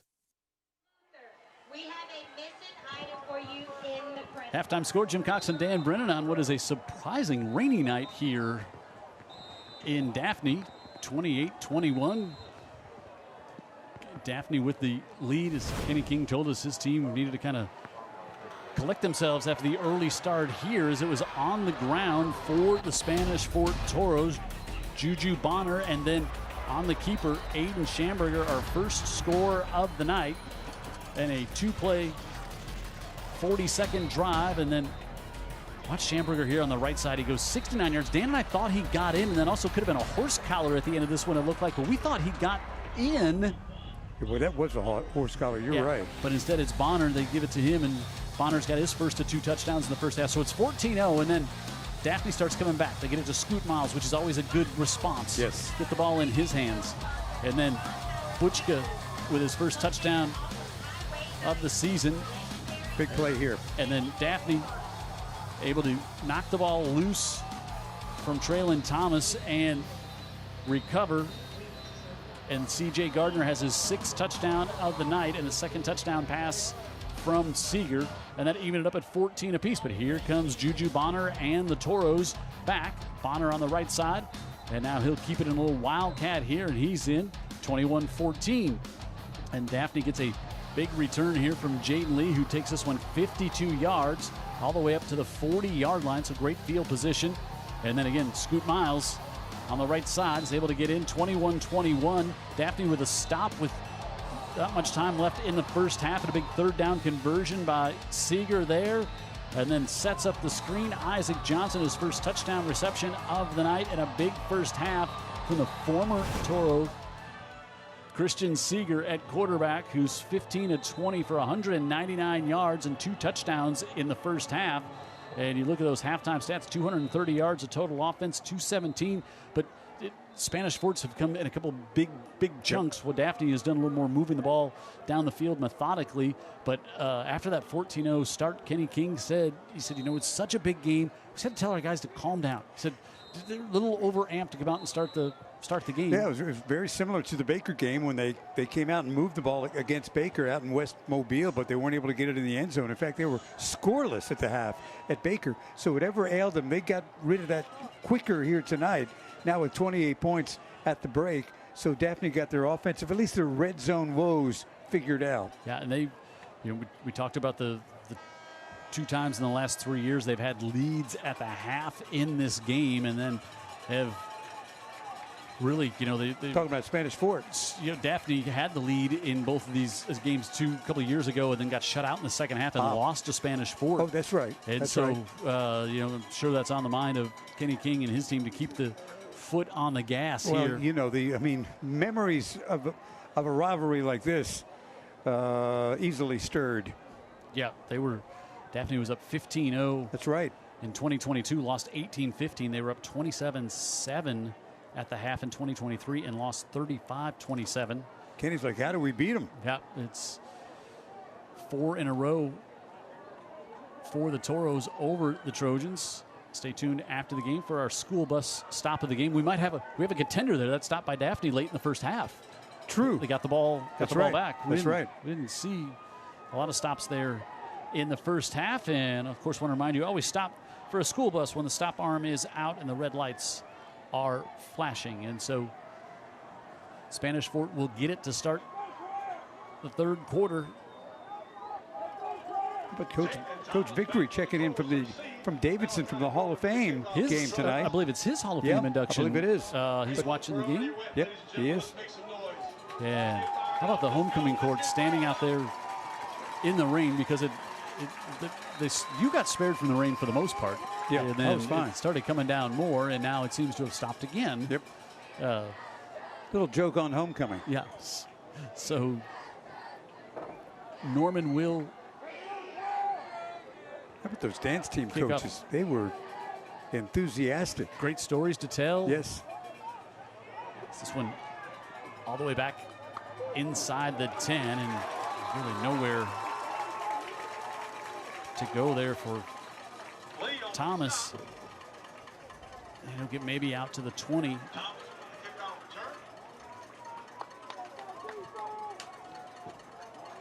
So Daphne's defense has got to.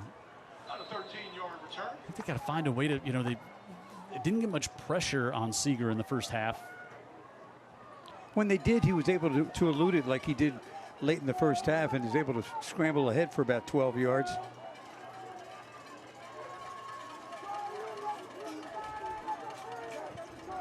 So Aiden Schamberger and the Toros to start from the 21. Right back to Bonner on the left side, and We'll start there. He'll get about 5 on first down.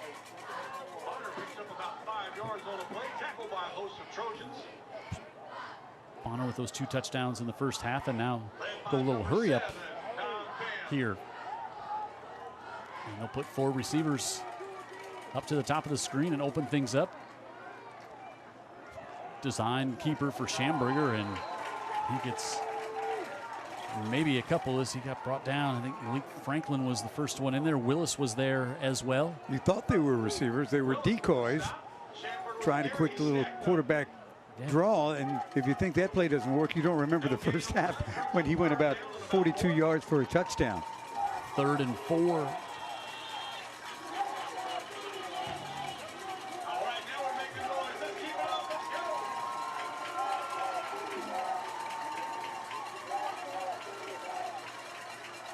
Bonner in motion. Schamberger on the keeper again on the left side, and he pushes ahead. He's going to be short. Ooh. With your own 30, it's going to bring him 4th and 1, Dan Brennan. And you're going to bring the punt team. Either the punt team out here or the big. Schamberger is the punter. Looks like they're going to bring the punt team out here, and that's going to be a quick 3 and out. Miles, the dangerous return man, will stand back at about the 27.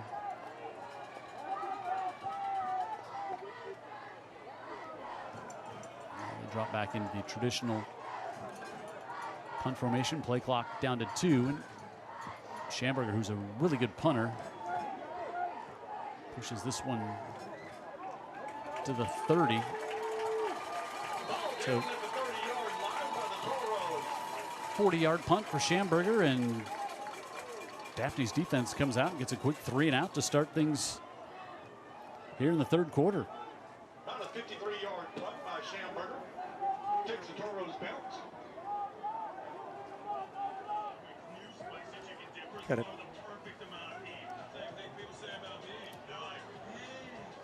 By the way, closed captioning for tonight's game is exclusively sponsored by SA Recycling. Cleaner communities, stronger future. Daphne back out here on offense. How about Williamson leads Murphy 73-0 in the 3rd quarter. Wow.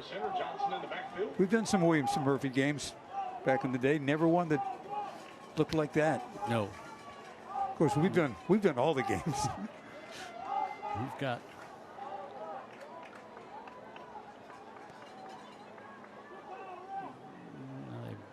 mark off this one here on the Toros. So it's going to be a 1st and 5 coming up. 5-yard penalty goes against Toros for sideline interference. Oh, okay. It's going to be 1st and 10 from the new spot.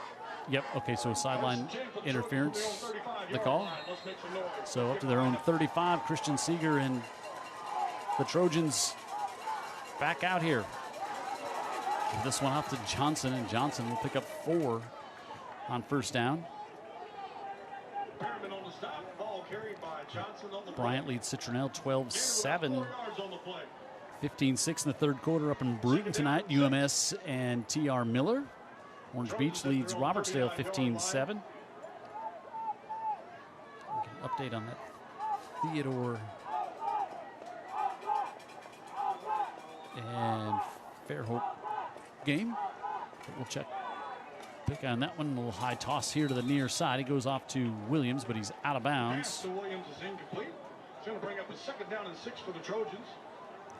31-7. Fairhope leads Theodore in the 4th quarter. Wow. That's a surprise. So 3rd and 6 here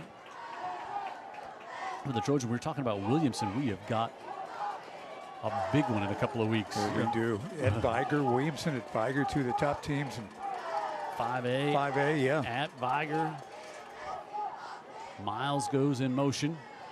Seeger rolls down. He's going to pick it up, and he's going to slide. Ooh, now it's going to depend on the spot. And mark him short. I think marked on the far side. Now they're going to give him the first down. Okay. Wow, Right. I thought he started his slide a little short, but he's going to have the first down. Let's watch here. He's got to start that slide at the, he started it early. Yeah. But he gets the first down. The most we've seen him just pull it down. Roof Doctor's first down, pull it down and run. In the 3 Daphne games we've done, it's the most we've seen him do it so far here tonight. Very composed. Offense definitely goes right through that young guy. And they're going to have to take a timeout here. Could not get the play in. Boy, you hate to burn a timeout this early in the 3rd quarter. But we'll take it with him. Daphne on top by a score, and they got the ball out near midfield here early in the 3rd on Friday Night Rivals.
Friday Night Rivals is sponsored by Andrews Diesel and Automotive, proud sponsor of tonight's Scholar Athlete of the Week. McMurphy Orthodontics will make you want to smile. And Roof Doctors. Got a sick roof? Call the doctor. Roof Doctors.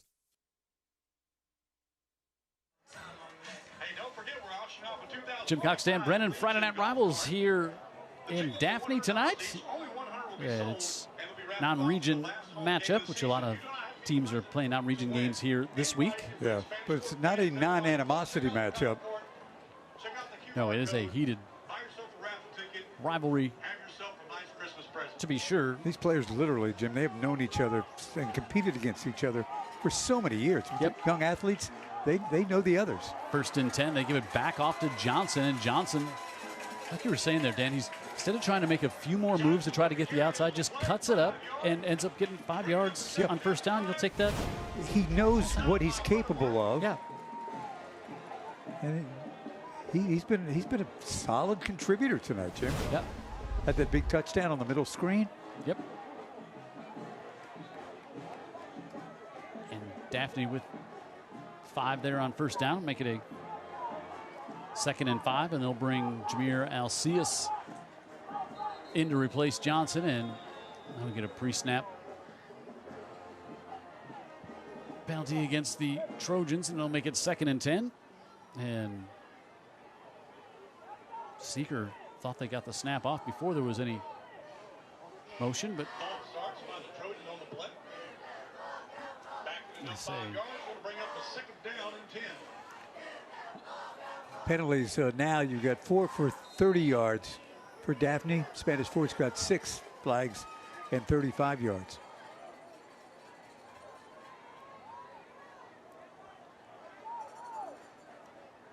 Seeger gives it off to Alcius, and he's going to pick up 9. Give him 8 officially here on 1st down. Across midfield up to the 47-yard line. Of course, it's Marino on the play there. 3rd down and a short 2 for the Trojans. Even if we don't see who makes the tackle and we just say it's a really good guess, it's going to be him. You're right about that. 2nd and I'll make it 3rd and 2.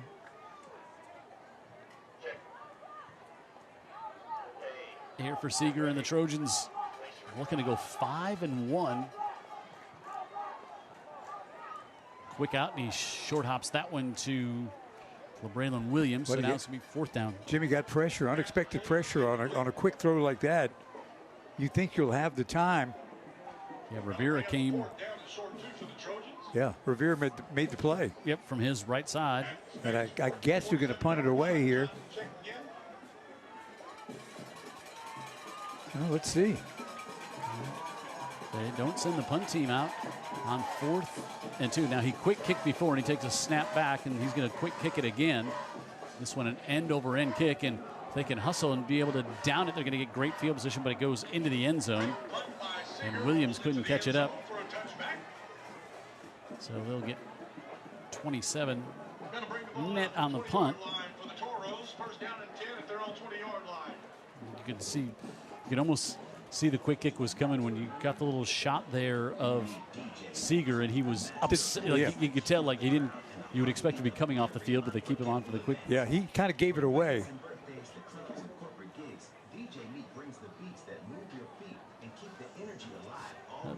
So Spanish Fort's defense comes up with the stop. Yeah, they've been smiling most of the night, Dan Brennan. They have been smiling, and for good reason. Well, at the beginning of the game, it was a forced smile.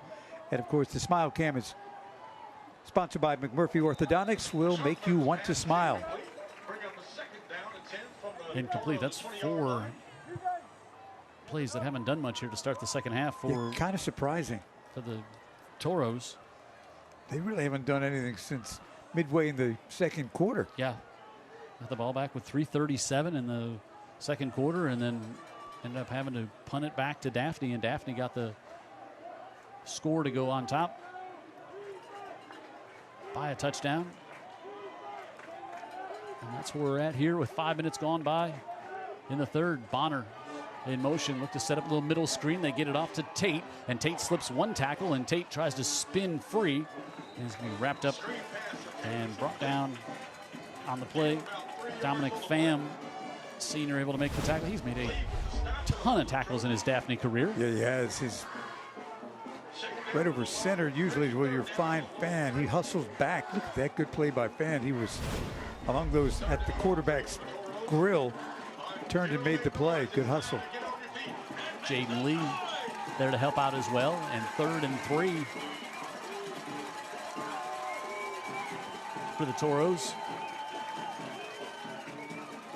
A little design keep here, a little RPO, and Schamberger's got the Roof Doctors first down.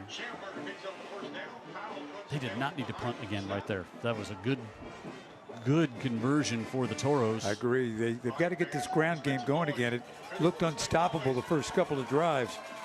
Got up 14-0. Been mostly Daphne since then.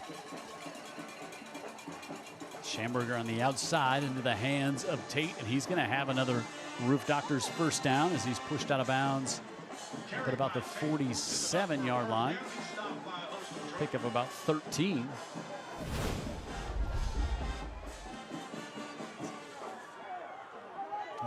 Good block by the sophomore out there to spring Damian Tate for the first down. Again, Schamberger on the right side and tries to go to the outside, but nothing doing that time as he is wrapped up and brought down on the play by Jonathan Jackson. A couple of times Jackson's come up to meet Schamberger there in the hole and come up with a stop. Jackson's doing a really good job right there with Schamberger, who likes to jab, step, and go, but Jackson breaks it down and makes the tackle. Not easy. He made it look easy. No gain. 2nd and 10. Tate comes into the backfield and takes the handoff, and Tate on the right side takes a big hit and nowhere to go after he tried to spin free as A.J. Blakeney came up and put the big lick on him. He's going to bring up 3rd down. So Blakeney on offense a little bit against Baker, did we not? Yeah, caught a pass in the first quarter in this one here tonight as well. Okay. Had a touchdown and an interception last week against Baker. One single safety high. They're all up near the line of scrimmage right now, Daphne. Schamberger out to Bonner on the far side, and Bonner's going to be ridden down and brought down by the 8th grader. And if you're just tuning in, yes, I said that correctly. The 8th grader, Trey Kyle, 6'2", 220, class of 2030 with the tackle. And Spanish Fort's going to have to punt once again. Ball right at midfield, but 4th and 7. Schamberger always is probably thinking he can pull it down and get this. He's going to rugby style it again and wants to keep it away from Scoot Miles, and you can see why. Miles got it, and he put a knee down and at the 11-yard line and wants to get a flag there, but I think that was pretty harmless. So Daphne will have it after they come up with another defensive stop, their second of the quarter. They lead it by 8, and they'll get the ball back here on Friday Night Rivals.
Friday Night Rivals is sponsored by UJ Chevrolet, serving Mobile since 1939.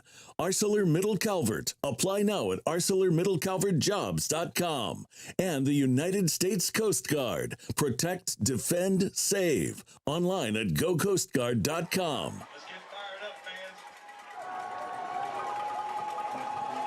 3.5 to go in the third, 28-21. Daphne and Spanish Fort. It's been a good one here. It's been back and forth. Daphne with a late touchdown to take the lead in the second quarter, and it's been all defense here and in the third. And Alcius going to get maybe a yard. Yeah, great job of setting the edge by Wilder. That kid, he's another one. He just gives a tremendous amount of effort along that defensive line for Spanish Fort. We've seen that for years. Yeah, for sure. Players like Wilder and these linebackers that they've got, kind of interchangeable through the decade, just about. 2nd and 9.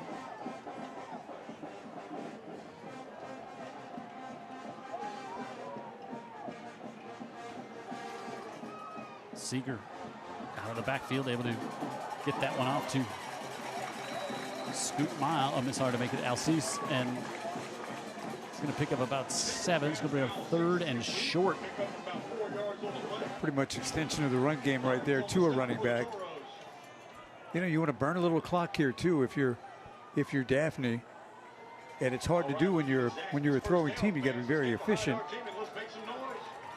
Yeah, they spread him out here instead of going power with 2.5 yards to go. Let's see. Just 6 incompletions tonight for Seeger. The inside handoff, and Moreno is there, and he drives Scoot Miles back on that one. And that's going to bring up a punt. And that's a great defensive 3 and out there. Swam right by the offensive player, and Scoot Miles suddenly felt like he was in a blender. He didn't know what was going on by the end of that play. Poor little Scoot. Moreno, the leading tackler for the Spanish Fort team, and you can see why. Again, just a junior. Played really well for them last year as a sophomore. He's a really good player, but so much. And I'll tell you what, he's working on technique pregame. Did you watch him out there doing that? Yep. Working one-on-one with a defensive line coach. That's a kid that wants to be good. Daphne has to take their second time out in the second half. And on a punt. Yeah, you don't like that. So we'll take it with them here late in the third, still 28-21. Daphne about to punt it back to the Toros.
Jim Cox, Dan Brennan, and Daphne and Spanish Fort renewing acquaintances here tonight. I don't think there's any need, really. Everybody kind of knows one another. I think they really know each other very, very well. So, Kenny King here at Daphne and off to a great start. And Norman to punt from just outside his own end zone. Gets off a great punt. And it goes over Tate's head. Wow. And Tate will watch this one bounce. It goes all the way back to the 31. It goes out of bounds at the 32-yard line. Talk about flipping the field. I was just about to do the math, and I got a little helped out. The PA man spelled it out for you. 65. It's close enough. We'll go with that. But what a great nitpick. Punt. Yeah, and I just don't think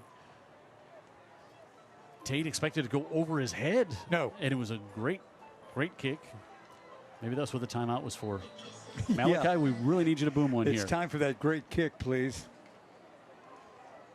And Spanish Fort back to the 32. Schamberger floats this one to the near side, able to get that one complete, and Bowman, the sophomore, has it. And Bowman still on his feet. He's up to the 50, still on his feet. Bowman all the way across the 40 and out of bounds at the 36-yard line. Watch all of this. Watch this run from Bowman. I'll just let him do the talking. He's at about the 40. Yeah, Now he's at the other. Now he's at the 50. Now he's at the 35. Picks up 28.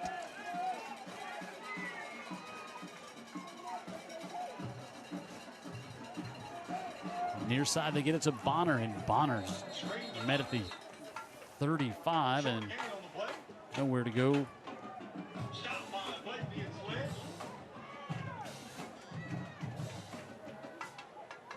Antoine Sledge able to make the stop there after a gain of 1. What a play by Bowman. Taking that field position they lost and getting it right back and then some. Just a sophomore. Again, this team down by 7. They led by 14 to start this affair in the first quarter, but they've had some trouble since then, obviously. 2nd and 9 for the Toros. Schamberger fires that one. It's incomplete off the hands of Tate. Was that tipped? Yeah, I thought it might have been a finger. Got a hand on it in the backfield. Yeah, I think so. Bring up 3rd and 9. He had Tate out there. It changed direction, and Tate had no chance. So what they were trying to do was isolate one of their speed guys, and get him loose down the sidelines. At least a one-on-one.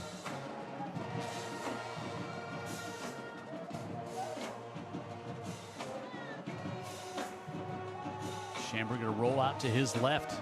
Now looks to fire it off to the boundary, and he's got it to Tate. He's going to be short of the first down. Not by much. Yeah, about a yard short. Clock still. Now they stop it. Florida State trailing Virginia 35-28 with 2 minutes left. And Florida State's got the ball, but they're down by a score with 2 minutes left. I don't know how Virginia became such a program out of nowhere. They were really down for a long time. 4th and a yard, and they go Wildcat. Juju Bonner. Bonner on the right side, drives ahead, and he's going to have the first down. And that should be not just our Roof Doctor's first down, but it'll be the last play of quarter number 3. So through 3, we're exactly where we were through 2. 28-21, Daphne with the lead, but the Toros are knocking on that Coca-Cola red zone as we come back to start quarter number 4.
Ready to start the fourth quarter. Jim Cox and Dan Brennan, 28-21. Trojans have the lead, but the Toros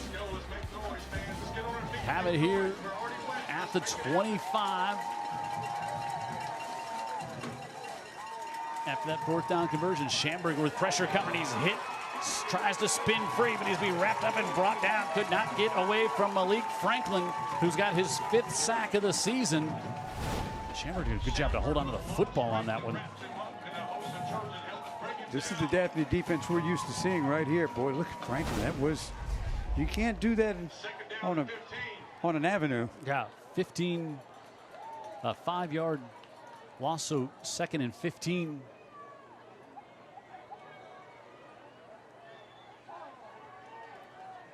And now, for the first time, we're going to see Jay Thibodeau come in at quarterback, who was the starting quarterback for Daphne a year ago, right? Last year. And he's in at quarterback. Does a good job to corral the snap, but did Spanish Fort get the timeout? They did. They did. And so we have not seen Thibodeau. You know, he's a weapon. Get the ball in his hand or come in and play a little quarterback, but not sure if that was designed to come in or if there was just that big hit that Schamberger just took on that sack. Might have been the hit. Schamberger obviously is a good runner himself with the speed. Thibodeau a little different. Different style of runner. By the way, there you see it on your screen. Closed captioning for tonight's game is exclusively sponsored by SA Recycling. Cleaner communities, stronger future.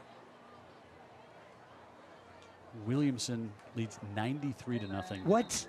In the fourth quarter. My word.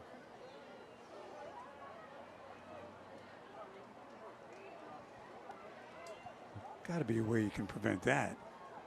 So after the timeout, Spanish Fort has 2 left. Daphne has 1 timeout, and we'll see. They're going to bring Thibodeau back out here at quarterback. So yeah, Thibodeau was the starting quarterback for Daphne last year. Seeger was the backup quarterback at Spanish Fort, and now it's flipped around. Thibodeau wanted to get rid of it, and now fires it off, and they do a little flea flicker to Bonner after the catch.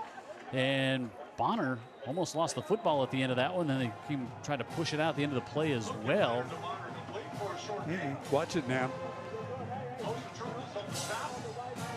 So they did the flea flicker. Oh, the end of that. Let's watch here. So we got it off. They wanted to get that one to go a little earlier. You know, you can see wanted to get that pass and the pitch back to Bonner a little earlier. But the pressure came, and so they get 5.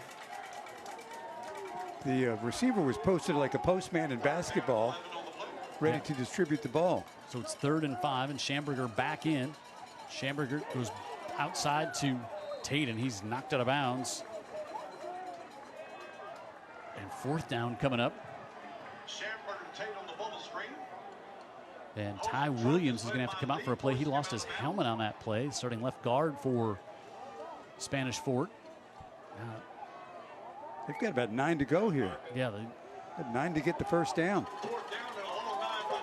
So 4th and 9. Schamberger, and they split Bonner out wide to the bottom of the screen. And Schamberger just gave him a little hand motion there.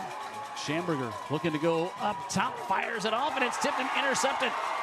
Picked off on the play, trying to come up the near side is Blakely, and Blakely has the INT on the goal line. And A.J. Blakely has back-to-back weeks of the interceptions. There's a flag. 2 flags back around the 30. I think that's going to be after the change of possession. So Schamberger just trying to make something happen there on 4th and 9. You got to throw it up to try to get something going there. But the first interception of the season for Schamberger.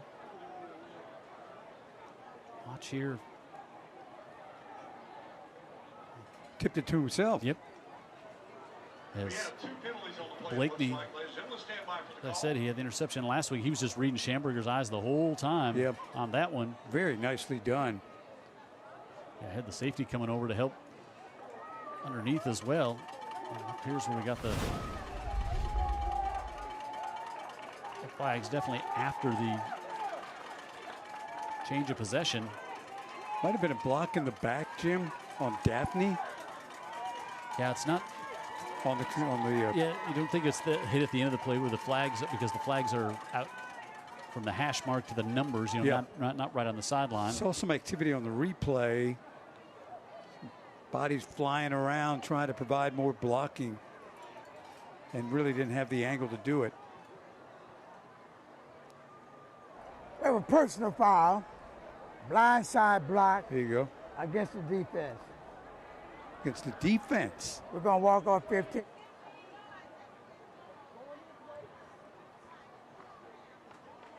So we'll add 15 to the end of the interception. Wow. How about that? There were a lot of bodies that were looking to try and affect the momentum of other bodies in the middle of the field right there. And it looked like they caught somebody on the Spanish 14 that blindside hit. Almost out of frustration. So Schamberger's first interception gives it back to Daphne, and Scoot Miles. He bottled up after about 2. Noah Stone able to make the stop. She's got a touchdown running today. Miles has had another good game. So 2 minutes gone by. Here in the fourth, it was 28-21 at the half, and that's where we're at here in the fourth. Seeger steps out of some pressure, able to get it off to Williams, and the sophomore makes a move, and he's got the first down at the 40 speed, and he's going to be knocked out of bounds around the 35-yard line. I'll tell you, some of the speed and talent on this Daphne team. All the way up to the 24, a 33-yard pickup. And he was out of the lineup last week, and he's back in this week, and he's a weapon. I didn't realize how much they missed him last week, even in that win against Baker. Not quite in the Coca-Cola red zone yet, but they can sure see it from here. Johnson in the backfield. And Seeger going to keep it. He'll roll out into the Coca-Cola red zone. He's got hit inside the 10, but we got a flag, and then another late flag comes flying in. So we had a flag up at you would think we're going to have a hold where Seeger ran to the right side, but then a flag at the end of the play came in from the far side toward the middle of the field.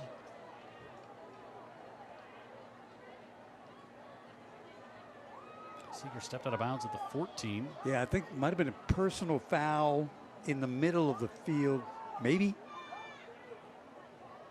It's getting a little argumentative out there. Just to say, back in the hockey, he's a little chippy. Yeah, a little chippy. So these guys have been blocking each other a long time, Jim, in this game. So you can see maybe the hold there, but then now the flag was coming in about then, in the middle of the field. I don't know what the call is. Seeger is all smiles. So are the Daphne coaches. John B.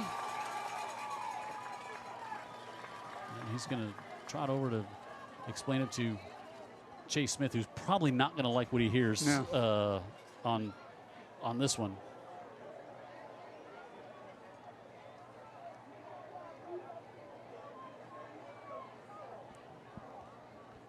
See the way they're administering this, Jim, at least maybe something personal, maybe some kind of a.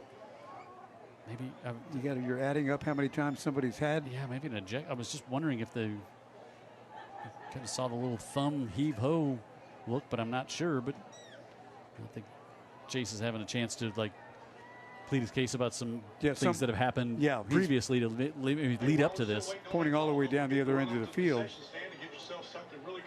You got bad news from this end of the field. Personal foul, against the defense. He's been ejected. Oh.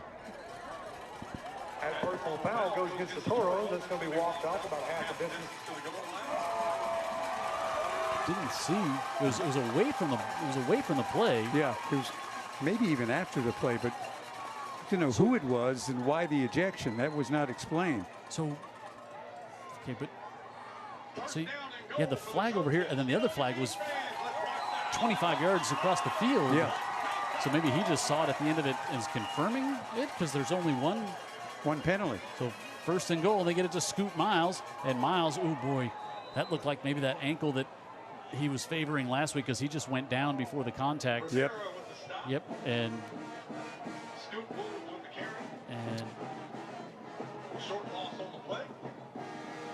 not quite the same time of the game. There was 11 minutes to go in the game last week when same thing happened against Baker. He was able to make it back in and help them win that game. But lose all the way back to the 13, so second and goal. I'm not sure who the ejected Toro player was. Or why. Yeah. Zips near side, able to get it complete, breaking a tackle. Gardner lunges to the pylon, and he's in for the for the Trojan touchdown. That's a terrific throw by Seeger. Again, this kid just knows what he's doing, how to operate. Each play is different from the one before or the one after. He's got to throw it sidearm here, no problem. Knows he's got to get it out quick. Getting it out quick allows the receiver to make his move. And he's out of bounds though. Wow, watch that replay. He was out of bounds at like the 3 before the jump. I thought. Where? I want to see if we can see that again because we were all looking at the ball to see if he got it to the corner. But if we get a chance to look again, I thought he may have stepped out of bounds. But Norman to try to make it a 2-score lead, and he does. 2-touchdown lead. Take a look here. Maybe I'm seeing things as he gets his jump off here. Oh, that was in. Yeah, the official was right there. Had a good look at it. His heel never came down. No, his heel. You're right. The toe was twisting, I think, right along the sideline, and he kept it. 2 touchdowns tonight for C.J. Gardner. So big penalty. So you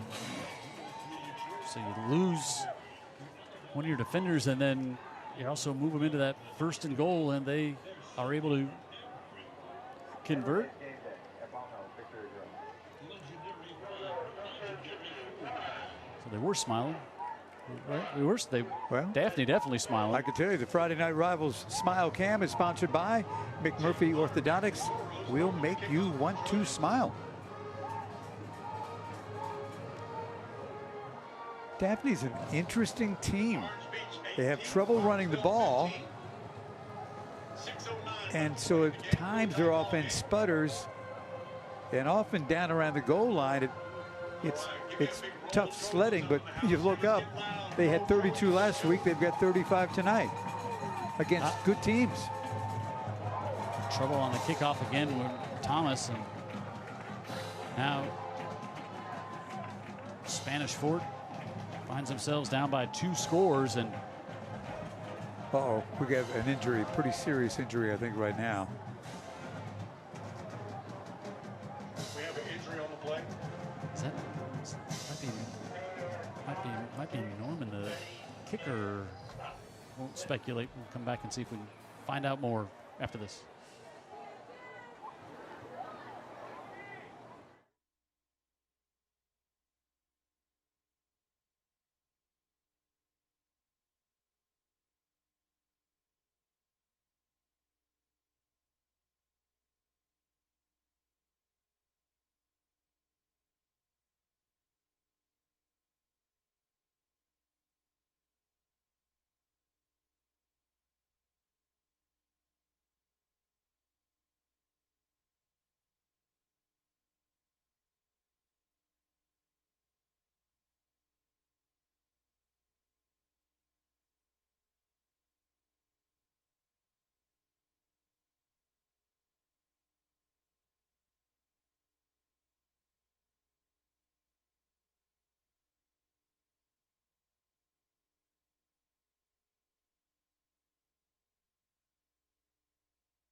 Coming up at the end of tonight's game, we'll have our Coca-Cola United Dr. Pepper one-of-a-kind player of the game.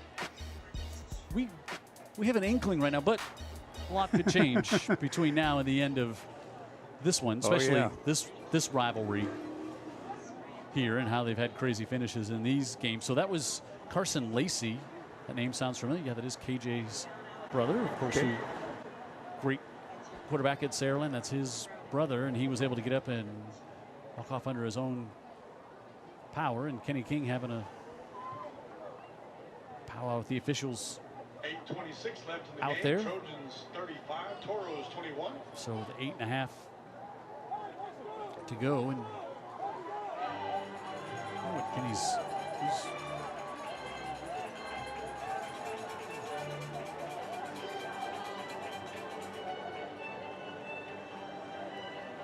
no idea what that's all about. Kenny has a few words with his team as he comes off as well. And heated rivalry game. You keep things in check, and that might be what Kenny was saying. Also, don't lose your composure. You worked so hard after falling down 14-0 to come back. And you know, now what does really? This is the first time that Spanish Fort has found themselves down by more than one score. They've been down by a score for a while. They got up 14-0, then fell behind 21-14. I just wonder, what are they trying to figure out? Well, no, I guess they got behind 28-21. Yeah. I don't know. What there's not a lot of explanation, which always leads to conspiracy theories where I come from on my day job. Schamberger stays in at quarterback. Tate in motion. Schamberger with some pressure just fires it out, able to get it to Tate up the right side, and Tate spins, and he's going to pick up the first down. See a little more sense of urgency maybe here from Spanish Fort. Yeah, I don't think you've got any choice. And again, a team that loves to run it, runs it very well with Bonner primarily. I think they'll still mix in maybe some runs. There's still over 8 minutes to go.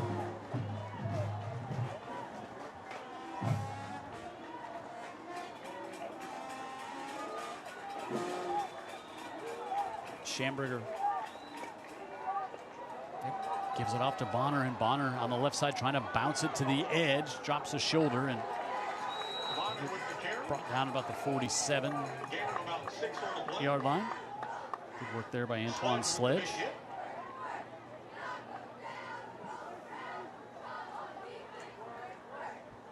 Second down and 4 for the Toros at their own 46-yard line. So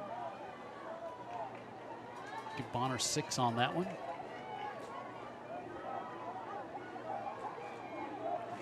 Bonner's got 68 yards on 11 carries tonight.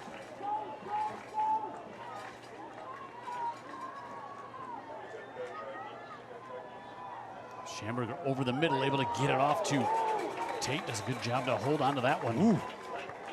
Tate had some safeties waiting like bouncers at the door. He knew it, but he makes the catch. Another first down. They move the sticks. Yep. Tate, the senior.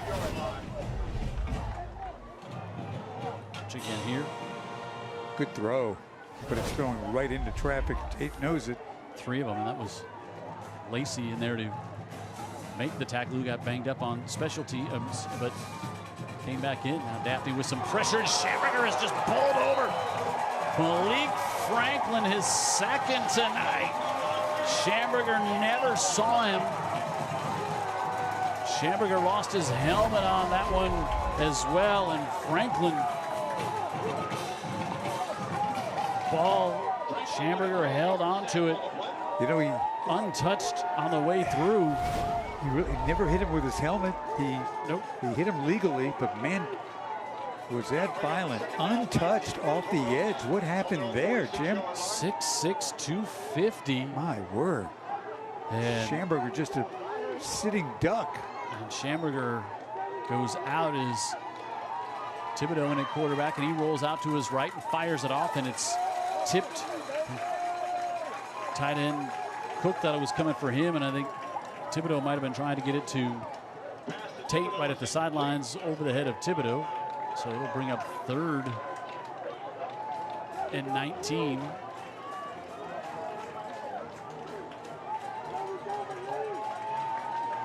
Thibodeau's a bit of that gunslinger. He likes to. Yeah. He's a good athlete. Sling it around when he gets a chance. And now third. They're and coming. long. Screen set it up, and it's incomplete. Tried to get it to Bonner. And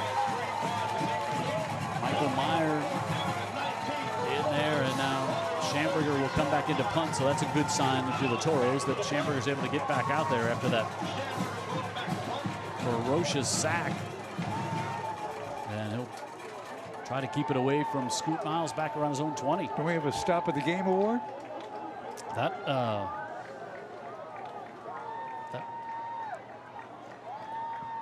That might be it. Quite a memorable play. And Miles takes it at the 20, flags on the play. And now it just feels like Daphne's just been really just kind of putting Spanish Fort in a vice since that midway point of the second quarter. Isn't it something? I mean, they were just unstoppable early in the game. Had raced out to that 14-0 lead primarily with the rush game. And you're thinking, how did they adjust and stop it? We had holding on the offense. Offense for the receiving team. So that'll back up Daphne. Daphne would just love to grind out some first downs on this drive. Well, they'd love to do what they don't do. They'd love to take the ball. Yeah, right between the tackles and just keep. Now, what you might see is a series of short screens and very safe plays, safe passes from that guy. And also maybe occasionally you could have a quarterback design run. Let's see how they try to run the clock for a team that doesn't run it well. Pitch it to the outside, able to get it off to Scoot Miles, who breaks a tackle at the 20 and dives forward, stays inbounds. Yeah, that's going to have the first down. That's just what they've done, right? Yep. An ankle seemed better than most on that. Now you're how about that? Yeah, the guy who hobbled out. We were ready to have a telethon for him, but he's back. So if this score is corrected, I mean, it is now 100-0. Are you kidding? Yeah. It was 90 then. Talk about Williamson and Williamson over Murphy. It was Murphy. Went to 87-0, then 94, and now 100, and now a flag at the end of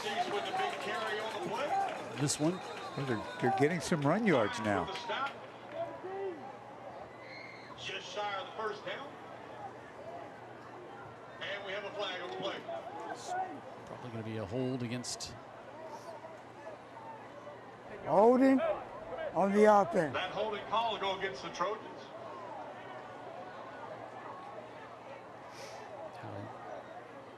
Cease was right up near the first down stick.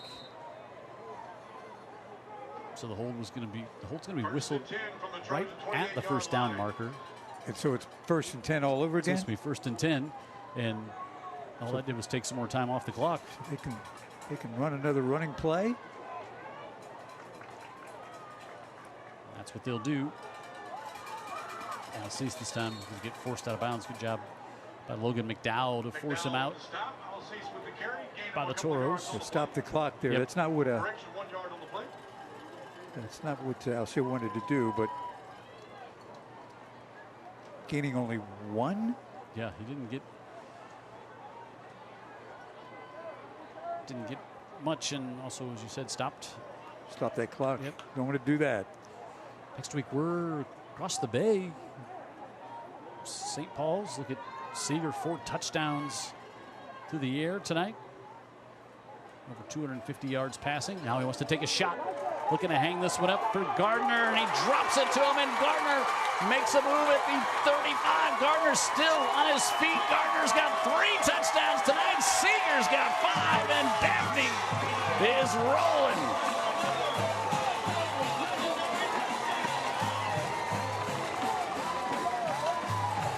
1-on-1. And the way Gardner was running, it was 1-on-none. Flag at the 23. So the 69-yard touchdown stand. So right around here. So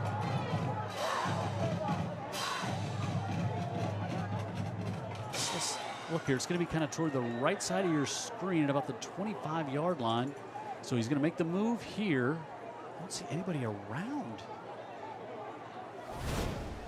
We have a dead ball. Oh.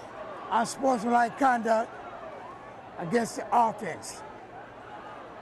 That's on the kickoff again. After the touchdown. Yeah. I guess, yeah. So I guess. dead ball. Okay, Yep. yeah, dead ball. You're right.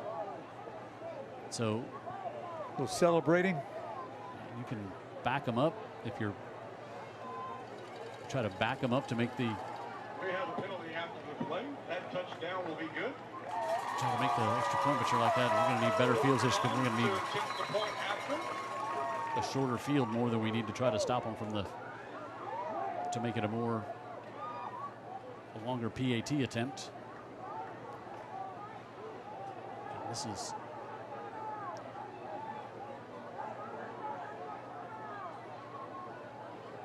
All Daphne. 42-21. They outscored Spanish Fort 35-7 after that start. Yeah. It was 14-0. It's been steady like that halftime rain. Just kept on coming on. Daphne's defense has just shut things down, and also they kind of weathered that early emotional storm that Kenny King talked about. I agree. At the half, just fell behind 14-0, and how do you not have a little of that, oh, here we go again, creeping into your. Jim, I'm telling you, I think that's where that win at Baker helped. Yep. And they were behind there. They were behind most of the game. Not way behind, but behind, and pulled that one out. Kenny was telling us, Norman gets ready to kick off. Kenny was talking to us before the game on the field, and he said, these kids are such great leaders of themselves. He said, it went in 7-0 at halftime, losing at Baker, and thought we should have been doing much better than that. He said, but kids didn't have their heads down. Heads were held high. It's like, we got this. And then they came out and they had it in the second half. In our post-game conversation with Kenny on the field, he said the same thing. He really didn't want to talk too much X's and O's. He was saying, oh, this team had us at halftime. Well, I knew from then we were going to be okay. Really good leadership, obviously, on the Daphne team. 20 of 27 for 336 and 5 touchdowns for Seeger against his former team. School where he went most of his educational career. Get a penalty on the kickoff. A penalty before that one went. A flag before it went out of bounds. Ball kicked out at about the 16-yard line. Illegal procedure called against the Trojans. So they were kicking off from their own 25. So now they're going to kick off from their own 20. And another kick.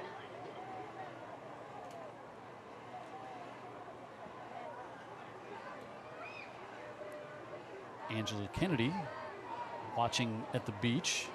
She should not get a mention, however. She said it was 28-21. I turned it over to watch the end of the Florida State Virginia game. We come back here now, it's 42-21. I was like, well, don't turn Jim and Dan off. And you can't complain to me about missing it when you're the one that holds the remote down there at your swanky condo in Orange Beach. Friday college games are muddying the water a little bit.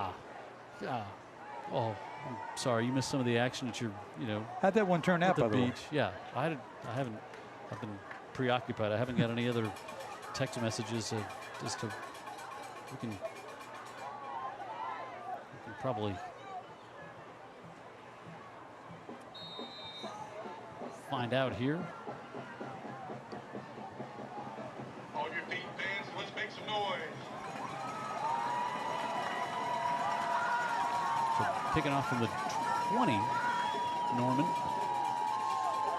just booms it off the head of Juju Bonner. And Bonner then picks it up at the 16. And Bonner to be tripped up there is Lacey, who does, it's like every tackle, it seems like, on a special teams play by Daphne is made by Lacey. Another flag on the play. Nothing unusual there the last few minutes of this game. Less than 5 to go. Now you're down 3 scores. How do you operate if you're Spanish Fort?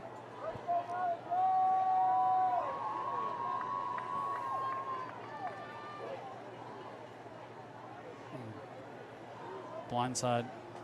Second blindside hit of the night. I think they've both been on Spanish Fort. Well, Chase has got to be pretty, I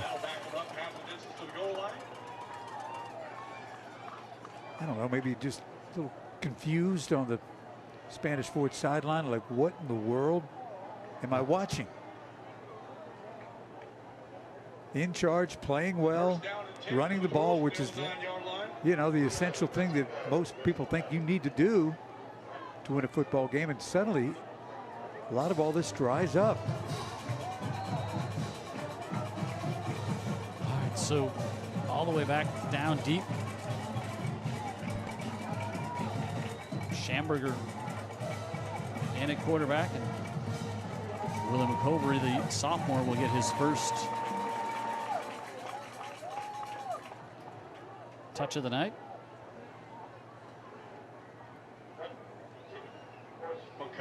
So again, this is a non-region game, but it means a lot in this rivalry.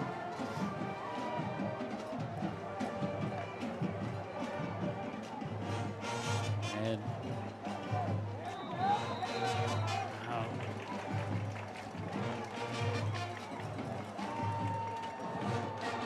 so maybe like a, well, they're in, it's like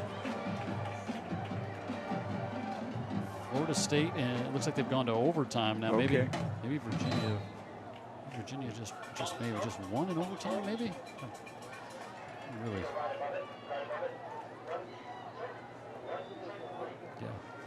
Yeah, Florida State lose to Virginia in overtime as on a keeper McCovery on the right side. And he'll get out across this ring. Looks like to be good for the Toro first down.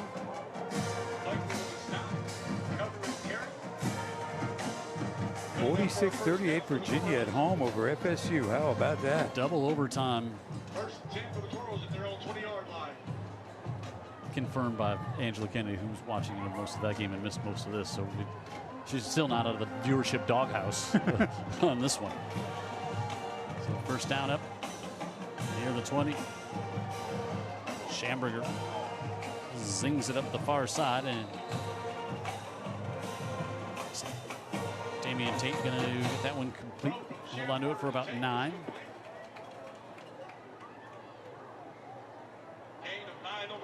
Things look good going forward for Daphne, that's for sure. Yep. That big matchup with Fairhope in 7A. Especially after Fairhope's win tonight, dominating Theodore on the road. Schamberger keeps it. Schamberger trying to pull free, and that did not look like that did not look great the way he came down at the end of that play. He's grabbing at his leg. And a handful of Jersey. Caught from behind again. He's a warrior. Yeah, he's a tough kid. We've seen him take a lot of licks over the past couple of years. You saw him take one 15 couple minutes of ago. Yeah, you're right.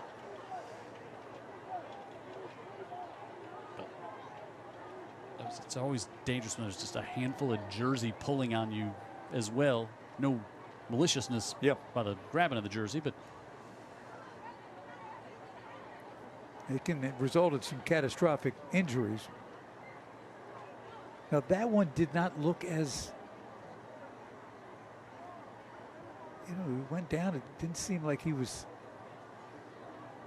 hitting a way that was. He was grabbing at his lower leg on his way down. As soon as he went down. So we'll take a timeout. Daphne on top, 42-21.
3.5 to go. Schamberger goes out, and Thibodeau back in at quarterback. Culvery.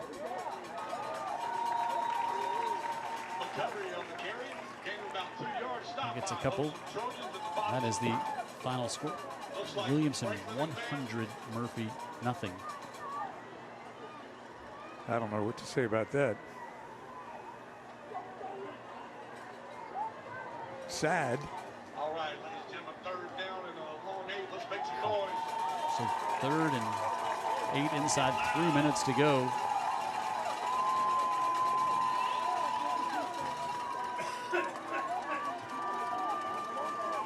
McCovery in there with Thibodeau.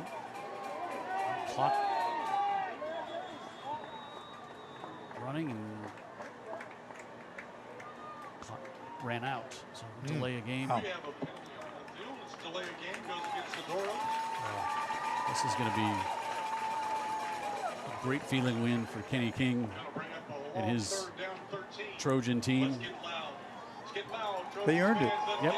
Jumped up to number 9 in the rankings after that win at Baker last week. And you know, he's talked just about what the mental makeup of these kids since said he's never had a team do so much in the summer as this team has, and it's certainly showing. Thibodeau will pull it down and scramble. He's going to tuck it, and he's going to get the first down. He's going to stay in bounds and spin. He's got good wheels. He's got like body language. He looks like Jake Cutler out there. Yeah. Kind of the same frame and kind of the way he conducts himself and goes, and he gets the first down. And Thibodeau moves. You can't find a higher compliment than Jake Cutler. I just meant like how what he the just, world. How he just his mannerisms is what I was saying. Does he look like he's smoking a cigarette like Jake Cutler did? No, smoking Jake is one of the greatest memes. It was not true, but one of the greatest memes maybe. I think this kid's a good athlete. Ever. That one tipped, going to be incomplete. I think there's some stunned Toros on the field as to how it just got shut off. I agree. Just. I mean, they started out so in command. There's the guy that made the big hit on Schamberger earlier this quarter. Malik Franklin. So he goes about 240 or so. What a hit that was. Yep. So 2nd and 10.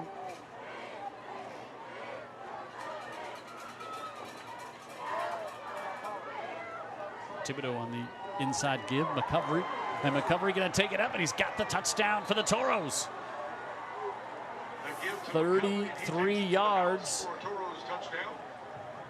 No flags.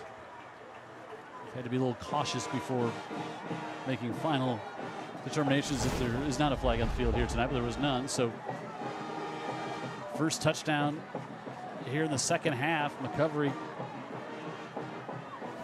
the sophomore, takes it in to make it a 42-28 game with just a tick under 2 minutes. Are you getting an idea? You might want to onside kick it and give your team a chance here suddenly. Maggie's PAT is good. So 42-28. And yet you would think the onside kick is coming. Spanish Fort, just 2 timeouts left here. Daphne has just 1.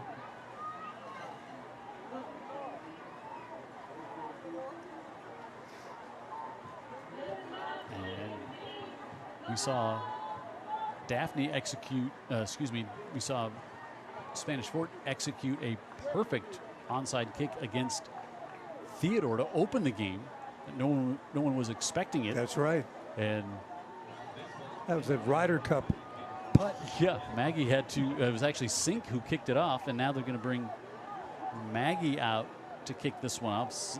Sink usually handles the kickoff duties, but no one was expecting it that night. Everyone is expecting it right at the moment. And they put the hands team up toward the far side. It's got to get across the 50.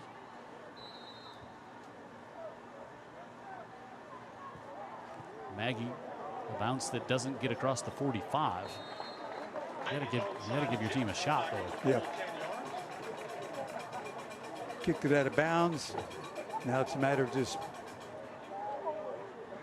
snapping a couple of times and waiting on the belt from Dr. Pepper in our post-game fund. Yeah, they get so Spanish Fort's got the 2 timeouts. Right. He may not even choose to use them. A couple first downs would wrap this up as well.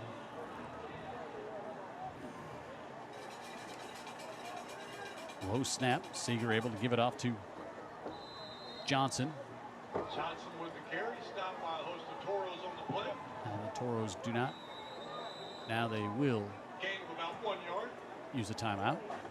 So we'll have 1 remaining. So yeah, next week we're Timeout called by Spanish Fort. back in 6A. Spanish Fort, their home region. They're Maybe it's St. Paul's, right? Yep, we got a St. Paul's and Gulf Shores matchup. Always love watching Gulf Shores. We got a chance to do it a couple of times last year. Relatively new to 6A. They won it all in 5A a couple of years ago. Yep. Moved up to 6A last year. Had some injuries, but acquitted themselves pretty well. Very well coached team. The new Groovy Goat is open and bringing the play. So we'll see him for the first time against St. Paul. St. Paul's getting the win tonight over Faith Academy. Join us after the game at 6450 US 90 Suite J in Spanish Fort.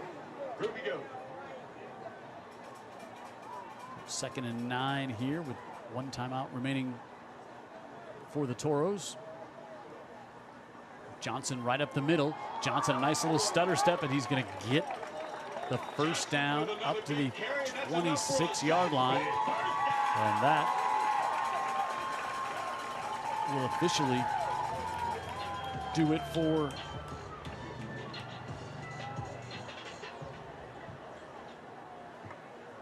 the Trojans here tonight. Spanish Fort still has 1 timeout remaining. The clock is now started after they got the ball spotted after the first down.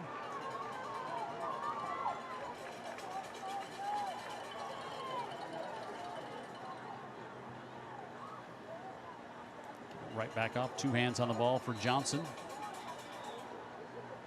And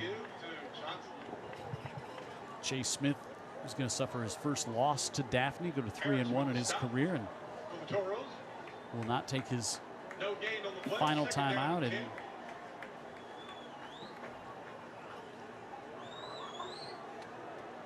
Daphne can improve to 5-1. Snap 4-game losing streak against the Trojans. This will be the last snap. As not a lot of people here to celebrate it with him. It was a packed house, but between the rain and the game slowly getting away from Spanish Fort, a lot of folks decided to take it to the house. Christian Seeger gets the victory here tonight. What a night for that young man. Is Daphne now 5-1, Spanish Fort 3-3 on the year, and a huge win here at home for Kenny King and the Trojans. We'll hear from him coming up on the postgame show. But we'll get a timeout here before Dan Brennan heads down the field. 42-28 your final score tonight in favor of the Trojans.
It was 14-0 early in this one. Spanish Fort on top of Daphne, but then Daphne really rallies and takes things in control in that second quarter, and then goes on to get the 42-28 victory here tonight to move to 5-1 on the year.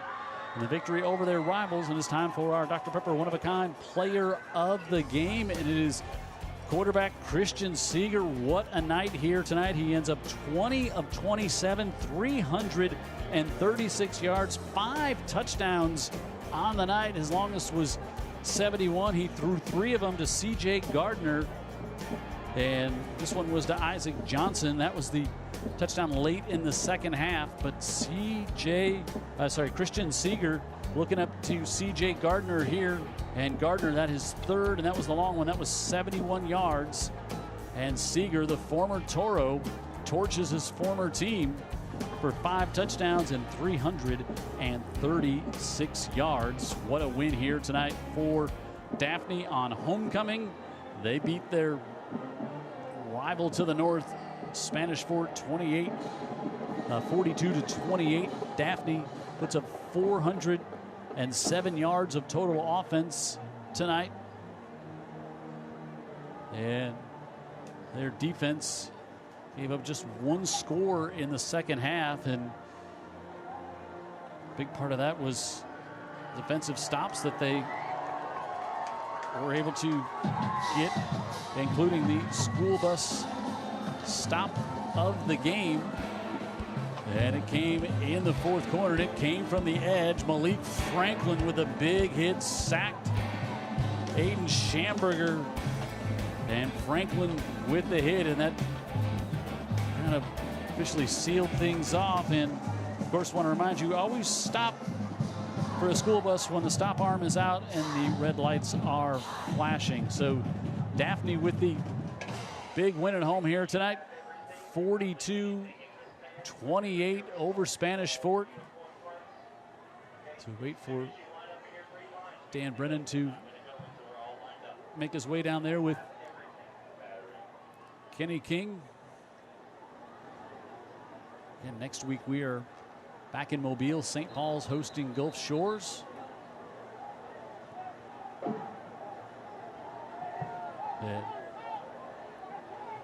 Kenny King always coaching, always coaching. Wants to make sure he's got his team around him for that championship belt presentation. Kenny King coaching on doing a little TV work for us there, like a little field producer for us. We appreciate Kenny getting that set up. All right, let's go down to Dan Brennan. Dan. Scoot. Dan on the field with Kenny King, the winning coach today. Hey, Scoot. How you doing, man? That's Scoot Miles. He's been tremendous the last 2 weeks. Coach, talk about not just Scoot, but this whole team. What a win, what a comeback, what composure. I'll let you take it from there.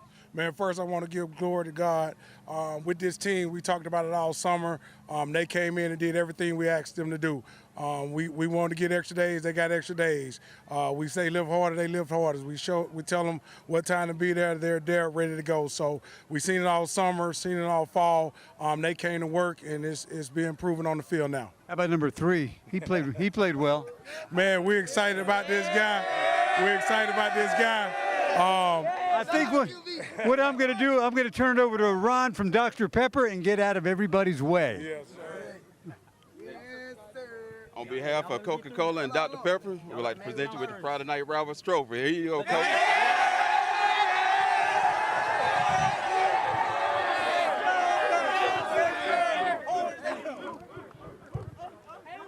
So the final score, 42-28. Christian Seeger, the player of the game, 5 touchdowns. C.J. Gardner, 3 touchdowns. And Daphne gets the victory here tonight at home on homecoming. Want to thank our great sponsors tonight: Andrews Diesel and Automotive, ArcelorMittal Calvert, Coca-Cola United Bottling, Dr. Pepper, Greer's Markets, McMurphy Orthodontics, Mobile County Sheriff's Department, NHTSA, National Highway Traffic Safety Administration, Roof Doctors, SA Recycling, UJ Chevrolet, and the United States Coast Guard. And want to thank our great Friday Night Rivals crew here tonight, as always, putting on a great show here in Daphne, as the Trojans and the Toros did their part as well. But Daphne comes up with a big 42-28 victory here tonight. So my partner Dan Brennan and our great crew want to say goodnight here from Daphne, where the Trojans get the big win. They stop a losing streak against their rivals, and they're now 5-1 on the year. They'll head back into region play next week, as will the Toros.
Screen pass intended complete.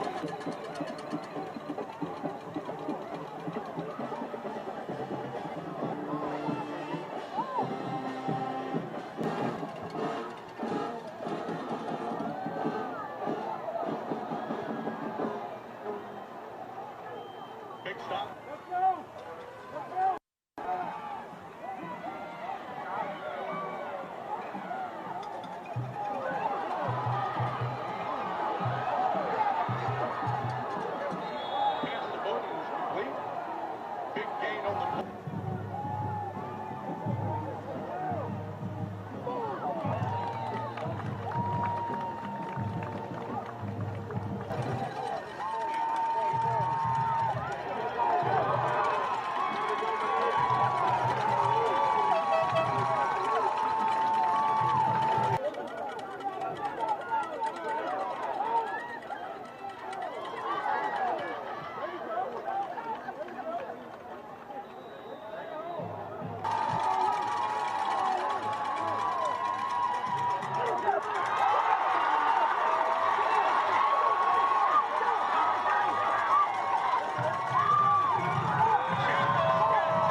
Sager keeps the ball.